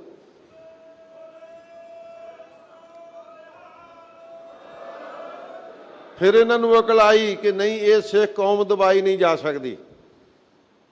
ਫਿਰ ਜਿਹੜਾ ਫੌਜ ਦਾ ਅਫਸਰ, ਫੌਜ ਦਾ ਕਮਾਂਡਰ, ਫੌਜ ਦਾ ਜਰਨਲ ਵੈਦਿਆ, ਜਿਹਨੂੰ ਕਮਾਂਡ ਦਿੱਤੀ ਗਈ ਸੀ ਸਾਰੀ, ਉਹਦੇ ਵੱਲ ਸਿੱਖ ਨੌਜਵਾਨਾਂ ਦੀ ਨਜ਼ਰ ਹੋਈ ਵੀ ਉਹ ਵੀ ਸੋਧਣਾ ਚਾਹੀਦਾ। ਫਿਰ ਹਰਜਿੰਦਰ ਸਿੰਘ ਜਿੰਦਾ, ਸੁਖਦੇਵ ਸਿੰਘ ਸੁੱਖਾ, ਉਹਨਾਂ ਮਨ ਵਿੱਚ ਅਰਦਾਸਾਂ ਕੀਤੀਆਂ, ਸਤਿਗੁਰੂ ਜੀ ਥੋੜ੍ਹੀ ਜਿਹੀ ਸੇਵਾ ਸਾਨੂੰ ਵੀ ਬਖਸ਼ ਦੇ। ਇਹ ਆਏ ਨਾ ਕਹਿਣ ਕਿ ਕੌਮ ਅਸੀਂ ਲਤਾੜ ਦਿੱਤੀ ਹੈ। ਸਾਧ ਸੰਗਤ, ਇੱਕ ਸਟੇਟ ਨਹੀਂ, 7ਵੀਂ ਸਟੇਟ 'ਚ ਜਾ ਕੇ ਜਨਰਲ ਵੈਦਿਆ ਨੂੰ ਵੀ ਗੱਡੀ ਚਾੜ ਦਿੱਤਾ। ਦੇਖੋ, ਫੌਜ ਦਾ ਜਨਰਲ, ਯੁੱਧ ਬੜੇ ਹੋਏ ਨੇ ਪਹਿਲਾਂ ਵੀ, ਪਹਿਲੇ ਯੁੱਧਾਂ ਦੇ ਵਿੱਚ ਸਾਧ ਸੰਗਤ ਜੀ ਇੰਨੀ ਪ੍ਰਾਪਤੀ ਨਹੀਂ ਜੇ ਤੁਹਾਨੂੰ ਹੋਈ ਕਿ ਯੁੱਧ ਕਰਨ ਵਾਲਾ, ਫੌਜ ਭੇਜਣ ਵਾਲਾ ਕੋਈ ਬਾਦਸ਼ਾਹ ਮਾਰਿਆ ਹੋਵੇ ਆਪਾਂ। ਹਾਂ, ਜਰਨੈਲ ਤੇ ਮਾਰੇ ਨੇ, ਮੱਸੇ ਵਰਗੇ ਬਥੇਰੇ ਰੋੜੇ ਨੇ, ਪਰ ਇੱਥੇ ਫੌਜ ਦਾ ਜਰਨੈਲ ਵੀ ਤੇ ਦੇਸ਼ ਦੀ ਬਾਦਸ਼ਾਹਤ ਕਰਨ ਵਾਲੀ ਇੰਦਰਾ ਗਾਂਧੀ ਵੀ, ਦੋਹਾਂ ਨੂੰ ਲੋਹੇ ਦੇ ਚਣੇ ਚਬਾਏ। ਤੇ ਫਿਰ ਕੀ, ਉਹ ਆਵਾਜ਼ ਖਤਮ ਹੋ ਗਈ? ਆਵਾਜ਼ ਨਹੀਂ ਖਤਮ ਹੋਈ। ਅਸੀਂ ਇੱਥੇ ਤੇ ਸਾਨੂੰ ਕਰਫਿਊ ਥੱਲੇ ਰੱਖਿਆ ਗਿਆ, ਫੌਜ ਦੇ ਪਹਿਰੇ ਥੱਲੇ ਰੱਖਿਆ ਗਿਆ, ਪਰ ਸੱਤ ਸਮੁੰਦਰਾਂ ਤੋਂ ਪਾਰ ਵਸਦੀ ਇਸ ਸਿੱਖ ਕੌਮ ਨੇ ਸੰਤ ਬਾਬਾ ਜਰਨੈਲ ਸਿੰਘ ਨੂੰ ਇੰਟਰਨੈਟ ਤੋਂ ਪੜ੍ਹਿਆ, ਉਹਦੀਆਂ ਕੈਸਟਾਂ ਸੁਣੀਆਂ, ਉਹਦਾ ਲਿਟਰੇਚਰ ਇਕੱਠਾ ਕੀਤਾ, ਉਹਦਾ ਮਤਾਲਿਆ ਕੀਤਾ, ਉਹਦੇ 'ਤੇ ਐਨਾਲਿਸਿਸ ਕੀਤਾ, ਫਿਰ ਸਾਬਤ ਸੂਰਤ ਹੋਏ। ਉਹਨਾਂ ਨੇ ਆਪਣੇ ਬੱਚਿਆਂ ਨੂੰ ਸਿੱਖਿਆਵਾਂ ਦਿੱਤੀਆਂ ਤੇ ਸਾਧ ਸੰਗਤ ਫਿਰ ਸਾਬਤ ਸੂਰਤ ਗੁਰੂ ਕੇ ਸਿੱਖ ਪਾਰਲੀਮੈਂਟ ਮੈਂਬਰ ਬਣੇ। ਵਿਦੇਸ਼ਾਂ ਦੇ ਵਿੱਚ ਸਾਧ ਸੰਗਤ ਜੀ ਉਹ ਕੈਬਨਿਟ ਮੰਤਰੀ ਬਣੇ। ਅੱਜ ਖਾਲਸੇ ਦੇ ਝੰਡੇ ਉਹਨਾਂ ਝੰਡਿਆਂ ਦੇ ਬਰਾਬਰ ਕੁਝ ਦਿਨ ਚਲਾਏ ਜਾਂਦੇ ਨੇ। ਜਦੋਂ ਇਹ ਸਮੇਂ ਆਉਂਦੇ ਨੇ ਤੁਹਾਡੀ ਹਾਰ ਹੋ ਗਈ ਸਾਧ ਸੰਗਤ ਜੀ। ਤੇ ਉਹ ਲੋਕ ਅੱਜ ਦੁਨੀਆ ਦੇ ਕਿਸੇ ਡੈਮੋਕ੍ਰੇਟ ਦੇਸ਼ ਦੇ ਸਾਹਮਣੇ ਸਿਰ ਉੱਚਾ ਕਰਕੇ ਦੱਸ ਨਹੀਂ ਸਕਦੇ। ਪਹਿਲੀ ਗੱਲ ਤਾਂ ਇਹ ਕਿ ਕੇਵਲ ਕਾਂਗਰਸ ਨਹੀਂ, ਕਾਂਗਰਸ ਨੂੰ ਚੁੱਕਿਆ, ਉਹਨੇ ਪਾਪ ਕੀਤਾ। ਕਿਸੇ ਨੇ ਹਾਂ ਦਾ ਨਾਰਾ ਮਾਰਿਆ ਆਪੋਜੀਸ਼ਨ ਨੇ, ਕੁਝ ਵਿਅਕਤੀਗਤ ਬੰਦਿਆਂ ਨੂੰ ਛੱਡ ਕੇ ਪਾਰਟੀ ਤੌਰ ਤੇ ਕਿਸੇ ਨੇ ਪਾਰਲੀਮੈਂਟ ਦੇ ਵਿੱਚ ਹਾਂ ਦਾ ਨਾਰਾ ਮਾਰਿਆ ਵੀ ਇਹ 90% ਸ਼ਹਾਦਤਾਂ ਦੇਣ ਵਾਲੀ ਉਹ ਕੌਮ ਜਿਹਨੇ ਦੇਸ਼ ਦੀ ਆਜ਼ਾਦੀ ਲਿਆਂਦੀ, ਉਹਦੇ ਤੇ ਆਹ ਕੁਝ ਕੀਤਾ। ਕਿਸੇ ਨੇ ਹਾਂ ਦਾ ਨਾਰਾ ਮਾਰਿਆ? ਨਹੀਂ ਨਾ ਮਾਰਿਆ। ਪਰ ਸਾਧ ਸੰਗਤ ਅੱਜ ਉਹਨਾਂ ਹੀ ਦੇਸ਼ਾਂ ਦੇ ਸਾਹਮਣੇ 21 ਤੋਪਾਂ ਦੀ ਸਲਾਮੀ ਦੇਣੀ ਪਈ ਇਸ ਖਾਲਸੇ ਦੇ ਉਹਨਾਂ ਸ਼ੇਰ ਬਹਾਦਰਾਂ ਨੂੰ ਜਿਹੜੇ ਡਿਫੈਂਸ ਦੇ ਮਿਨਿਸਟਰ ਨੇ ਕੈਨੇਡਾ ਦੇ। ਨਹੀਂ ਸਲਾਮੀਆਂ ਦੇਣੀਆਂ ਪਈਆਂ। ਪਰ ਇੱਕ ਗੱਲ ਆਪਾਂ ਨੂੰ ਯਾਦ ਰੱਖਣੀ ਚਾਹੀਦੀ ਆ, ਇੱਥੇ ਸ਼੍ਰੋਮਣੀ ਅਕਾਲੀ ਦਲ ਨੇ, ਸ਼੍ਰੋਮਣੀ ਗੁਰਦੁਆਰਾ ਪ੍ਰਬੰਧਕ ਕਮੇਟੀ ਨੇ, ਸਿੱਖ ਬੁੱਧੀਜੀਵੀਆਂ ਨੇ, ਦਮਦਮੀ ਟਕਸਾਲ ਨੇ, ਆਲ ਇੰਡੀਆ ਸਿੱਖ ਸਟੂਡੈਂਟ ਫੈਡਰੇਸ਼ਨ ਨੇ, ਹੋਰ ਜਥੇਬੰਦੀਆਂ ਨੇ ਮਿਲ ਕੇ ਇੱਥੇ ਵੱਧ ਅਧਿਕਾਰਾਂ ਦੀ ਗੱਲ ਕਹੀ ਸੀ, ਅਨੰਦਪੁਰ ਦੇ ਮਤੇ ਦੀ ਗੱਲ ਕਹੀ ਸੀ। ਆਪਾਂ ਨੂੰ ਇਹ ਗੱਲਾਂ ਛੱਡ ਦੇਣੀਆਂ ਚਾਹੀਦੀਆਂ ਸੀ। ਆਪਾਂ ਤਾਂ ਛੱਡ ਹੀ ਗਏ। ਜੇ ਇਹ ਗੱਲਾਂ ਨਾ ਛੱਡੀਆਂ ਹੁੰਦੀਆਂ ਤੇ ਅੱਜ ਪੰਜਾਬ ਦਾ ਕਿਸਾਨ ਬਾਰਡਰਾਂ ਤੇ ਨਾ ਬੈਠਾ ਹੁੰਦਾ। ਸਾਧ ਸੰਗਤ ਅੱਜ ਫਿਰ ਇਹ ਸ਼ਕਲਾਂ ਬਦਲੀਆਂ ਨੇ, ਸੂਰਤਾਂ ਬਦਲੀਆਂ ਨੇ, ਜਹਿਨੀਅਤ ਨਹੀਂ ਬਦਲੀ। ਅੱਜ ਬਾਰਡਰਾਂ ਤੇ ਬੈਠੇ ਕੀ ਕਰ ਰਹੇ ਆ ਵੀ ਸਾਡੇ ਤੇ ਧੱਕਾ ਨਾ ਕਰੋ, ਸਾਡੇ ਵਾਸਤੇ ਇਹੋ ਜਿਹੇ ਕਾਨੂੰਨ ਨਾ ਬਣਾਓ ਜਿਹੜੇ ਸਾਡੀ ਮੌਤ ਦੇ ਵਾਰੰਟ ਹੋਣ। ਪਰ ਕੋਈ ਸੁਣਦਾ ਨਹੀਂ ਨਾ, ਸੁਣਦਾ ਕੋਈ। ਤੇ ਉਦੋਂ ਲੱਗਦਾ ਸੀ ਵੀ ਸੰਤ ਜਜ਼ਬਾਤੀ ਆ, ਇਹ ਗਰਮ ਗੱਲ ਕਰਦੇ ਨੇ। ਦੱਸੋ ਇੱਕ ਵੀ ਗਰਮ ਗੱਲ ਕਿਹੜੀ ਸੀ ਭਾਈ? ਉਹ ਕਹਿੰਦੇ ਸਾਡੀਆਂ ਹੱਕੀ ਮੰਗਾਂ ਨੇ। ਜੇ ਕਿਸੇ ਨੇ ਸਾਡੇ ਨਾਲ ਗੱਲ ਕਰਨੀ ਹੈ ਨਾ, ਸਾਡੇ ਨਾਲ, ਤੇ ਜਿੰਨੀਆਂ ਕਿ ਤੁਸੀਂ ਜਾਇਜ਼ ਸਮਝਦੇ ਆ ਪਹਿਲਾਂ ਤਾਂ ਉਹਨਾਂ ਮੰਗਾਂ ਦਾ ਐਲਾਨ ਕਰ ਦਿਓ ਵੀ ਆਹ ਸਿੱਖਾਂ ਦੀਆਂ ਮੰਗਾਂ ਅਸੀਂ ਮੰਨ ਲਈਆਂ ਨੇ, ਤੇ ਜਿਹੜੀਆਂ ਰਹਿ ਜਾਣਗੀਆਂ ਆਪਾਂ ਉਹ 'ਤੇ ਵਿਚਾਰ ਕਰ ਲਾਂਗੇ। ਸੌਦਾ ਨਹੀਂ ਹੋਣਾ, ਸੌਦਾ ਨਹੀਂ ਹੋਣਾ। ਇਹ ਤਾਂ ਸਮਝੌਤਾ ਹੋਊਗਾ, ਜਿਵੇਂ ਦੋ ਕੌਮਾਂ ਦਾ ਹੁੰਦਾ ਨਾ, ਸਮਝੌਤਾ ਹੋਊਗਾ ਪਰ ਸੰਗਤ ਦੇ ਸਾਹਮਣੇ ਹੋਊਗਾ। ਇੱਥੇ ਸੱਤਾ ਦਾ ਸੌਦਾ ਨਹੀਂ ਹੋਣਾ, ਸਮਝੌਤਾ ਹੋਊਗਾ ਕੌਮਾਂ ਦਾ। ਤੇ ਫਿਰ ਆਓ, ਇਹ 'ਚ ਕੀ ਮਾੜੀ ਗੱਲ ਸੀ ਭਾਈ? ਇਹ ਤੇ ਤੋਪਾਂ ਭੇਜਣ ਵਾਲੀ ਕਿਹੜੀ ਗੱਲ ਸੀ? ਨਹੀਂ, ਸਾਡੇ ਨਾਲ ਇਹ ਕੁਝ ਵਾਪਰਿਆ। ਪਰ ਵਾਪਰਨ ਤੋਂ ਬਾਅਦ ਜਿੰਨੀ ਵੱਡੀ ਪੱਧਰ ਤੇ ਕਲਗੀਧਰ ਪਾਤਸ਼ਾਹ ਦੀ ਕੌਮ ਦੇ ਵਿੱਚ ਜਾਗਰਤੀ ਆਈ, ਜਿੰਨਾ ਸਾਧ ਸੰਗਤ ਦੀ ਸਿੱਖੀ ਦਾ ਪ੍ਰਚਾਰ ਹੋਇਆ, ਉਹ ਸੰਤ ਬਾਬਾ ਕਰਤਾਰ ਸਿੰਘ ਖਾਲਸਾ ਦੀ ਗੱਲ ਸਾਨੂੰ ਯਾਦ ਆਈ। ਕਹਿੰਦੇ ਕਿ ਮੇਰੇ ਤੋਂ ਬਾਅਦ ਦੇਖਿਓ 10 ਗੁਣਾ ਨਹੀਂ 100 ਗੁਣਾ ਪ੍ਰਚਾਰ ਹੋਏਗਾ। ਨਹੀਂ ਹੋਇਆ।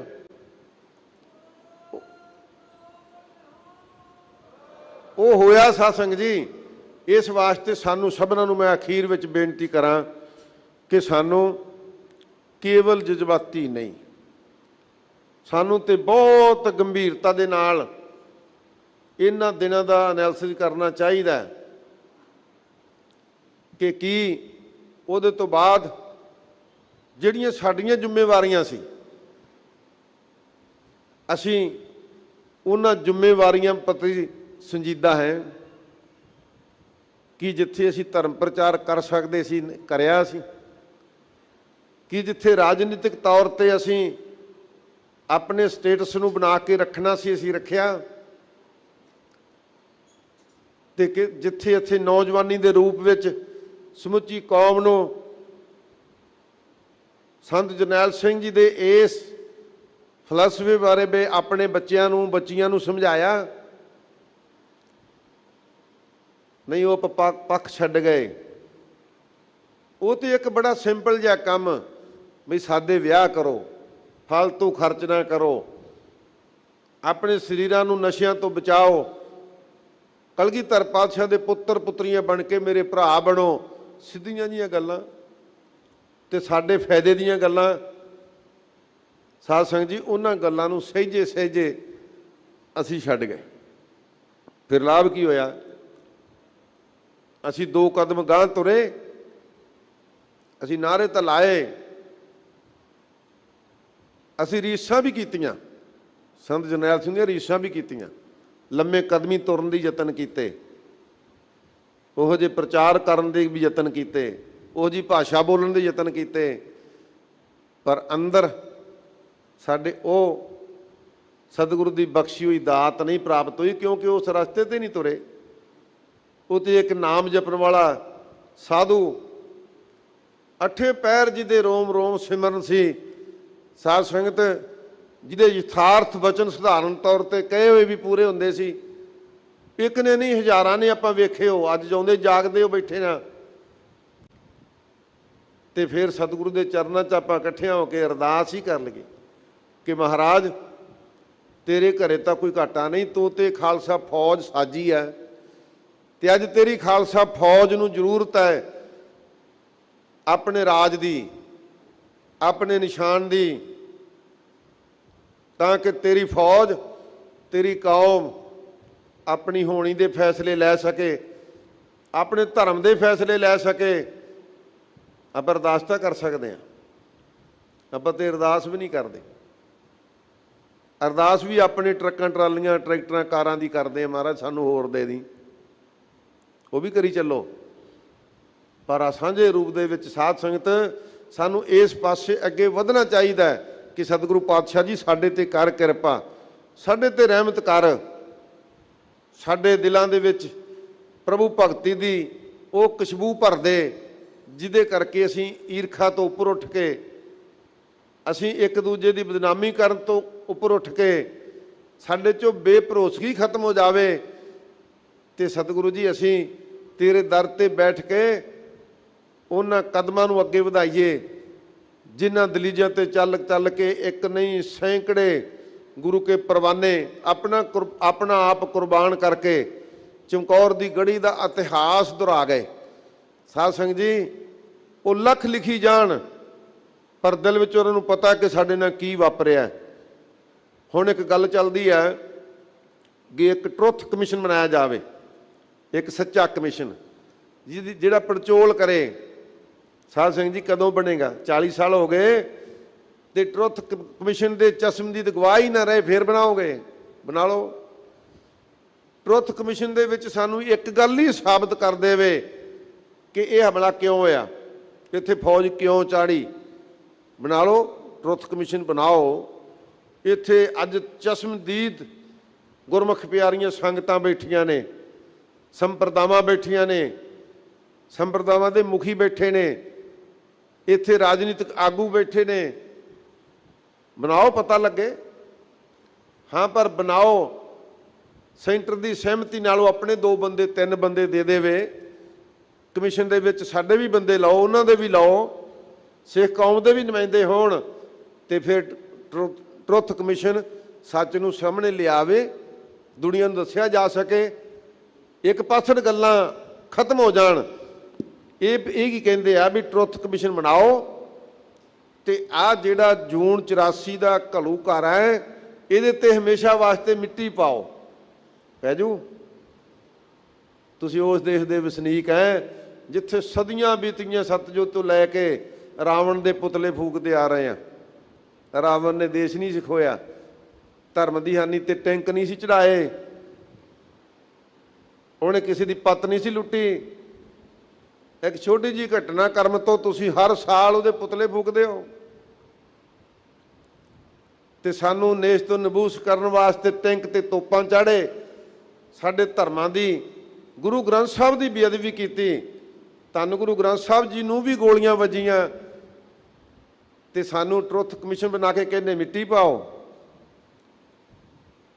ट्रुथ कमिशन बनाओ ਤਾਂ ਕਿ ਤੁਹਾਡਾ ਮਨਹੂਸ ਚਿਹਰਾ ਦੁਨੀਆ ਦੇ ਸਾਹਮਣੇ ਨੰਗਾ ਕਰੀਏ, ਪਰ ਅਸੀਂ ਜੂਨ 84 ਨਹੀਂ ਭੁੱਲ ਸਕਦੇ, ਇਹ ਨਹੀਂ ਭੁੱਲ ਸਕਦੇ। ਇਸ ਵਾਸਤੇ ਸਾਧ ਸੰਗਤ ਜੀ ਆਪਾਂ ਸਭਨਾਂ ਨੂੰ ਹੀ ਸਤਿਗੁਰੂ ਦੇ ਚਰਨਾਂ 'ਚ ਇਹੀ ਅਰਦਾਸ ਬੇਨਤੀ ਜੋਦੜੀ ਕਰਨੀ ਚਾਹੀਦੀ ਹੈ ਕਿ ਸਤਿਗੁਰੂ ਪਾਤਸ਼ਾਹ ਜਿਨ੍ਹਾਂ ਗੁਰਸਿੱਖਾਂ ਨੇ ਆਪਣਾ ਆਪ ਨਿਸ਼ਾਵਰ ਕਰਕੇ ਸ਼੍ਰੀਮਾਨ ਸੰਤ ਬਾਬਾ ਜਰਨੈਲ ਸਿੰਘ ਖਾਲਸਾ ਦੀ ਅਗਵਾਈ ਵਿੱਚ ਇਹ ਸਭ ਕੁਝ ਕਰ ਦਿਖਾਇਆ, ਉਹ ਤੇ ਧੰਨ ਨੇ, ਉਹਨਾਂ ਦੀ ਕਮਾਈ ਧੰਨ ਹੈ, ਉਹਨਾਂ ਦਾ ਸਿਮਰਨ ਧੰਨ ਹੈ, ਉਹ ਤੇ ਪ੍ਰਮਾਣ ਹੈ ਹੀ ਹੈ। ਪਰ ਸਾਨੂੰ ਉਹਨਾਂ ਦੀ ਇਸ ਕੁਰਬਾਨੀ ਤੋਂ ਜਜ਼ਬੇ ਤੋਂ ਸਿੱਖਿਆ ਲੈ ਕੇ ਵੀ ਅਗਾਂਹ ਵਾਸਤੇ ਸਿੱਖ ਕੌਮ ਦੀ ਹੋਣੀ ਵਾਸਤੇ ਭਾਵੇਂ ਕਰਨਾ ਉਹੀ ਹੈ ਜੋ ਗੁਰੂ ਮਹਾਰਾਜ ਨੇ ਕਰਨਾ ਹੈ, ਪਰ ਭਾਈ ਸਾਨੂੰ ਅਰਦਾਸ ਬੇਨਤੀ ਜੋਦੜੀ ਕਰਨ ਵਾਸਤੇ ਉਦਮ ਉਪਰਾਲਾ ਕਰਨਾ ਚਾਹੀਦਾ। ਸਤਿਗੁਰੂ ਜੀ ਜ਼ਰੂਰ ਸਾਡੇ ਤੇ ਰਹਿਮਤ ਕਰਨਗੇ, ਕਿਰਪਾ ਕਰਨਗੇ, ਕਿਉਂਕਿ ਇਹ ਤੇ ਉਹਨਾਂ ਨਾਲ ਤੇ ਵਾਪਰ ਗਿਆ। ਅਣਕਾਏ ਰਤ ਰਿਆ ਵਾਟ ਦੁਹੇਲੀ ਰਾਮ, ਪਾਪ ਕਮਾਉਂਦਿਆ ਤੇਰਾ ਕੋਈ ਨਾ ਬੇਲੀ ਰਾਮ। ਹੋਇਆ ਨਾ ਇਹ ਕੁਝ, ਪਾਪ ਕੀਤਾ, ਪਰ ਪਾਪ ਝੱਲਣੇ ਬੜੇ ਔਖੇ ਹੁੰਦੇ ਨੇ। ਇਸ ਵਾਸਤੇ ਸਾਧ ਸੰਗਤ ਸਤਿਗੁਰੂ ਰਹਿਮਤ ਕਰਨ, ਕਿਰਪਾ ਕਰਨ, ਸਾਨੂੰ ਖੰਡੇ ਬਾਟੇ ਦੇ ਅੰਮ੍ਰਿਤ ਦੀ ਦਾਤ ਦੇਣ, ਸਾਨੂੰ ਆਪਸੀ ਏਕਤਾ ਇਤਫਾਕ ਬਖਸ਼ਿਸ਼ ਕਰਨ, ਤਾਂ ਕਿ ਅਸੀਂ ਧੰਨ ਗੁਰੂ ਗ੍ਰੰਥ ਸਾਹਿਬ ਦੀ ਛਤਰ ਛਾਇਆ ਹੇਠ ਇਕੱਠੇ ਹੋ ਕੇ ਸਿੱਖ ਕੌਮ ਦੇ ਖਾਲਸਾ ਰਾਜ ਦੀ ਨੀਂਹ ਰੱਖ ਸਕੀਏ, ਖਾਲਸਾ ਰਾਜ ਦਾ ਆਨੰਦ ਮਾਣ ਸਕੀਏ। ਸਤਿਗੁਰੂ ਸੱਚੇ ਪਾਤਸ਼ਾਹ ਇਹ ਬਖਸ਼ਿਸ਼ਾਂ ਕਰ ਦੇਣ। ਇੰਨੀਆਂ ਬੇਨਤੀਆਂ ਭਾਈ ਪ੍ਰਵਾਨ ਕਰ ਰਹੀਆਂ ਸਰਬੱਤ ਸੰਗਤਾਂ ਦਾ, ਸ਼੍ਰੋਮਣੀ ਗੁਰਦੁਆਰਾ ਪ੍ਰਬੰਧਕ ਕਮੇਟੀ ਦਾ, ਸਿੰਘ ਸਾਹਿਬ ਗਿਆਨੀ ਜਗਤਾਰ ਸਿੰਘ ਜੀ ਦਾ, ਸਾਰਿਆਂ ਦਾ ਬਹੁਤ ਬਹੁਤ ਧੰਨਵਾਦ ਹੈ ਜਿਨ੍ਹਾਂ ਨੇ ਸੰਗਤਾਂ ਦੇ ਦਰਸ਼ਨ ਕਰਵਾਏ ਨੇ।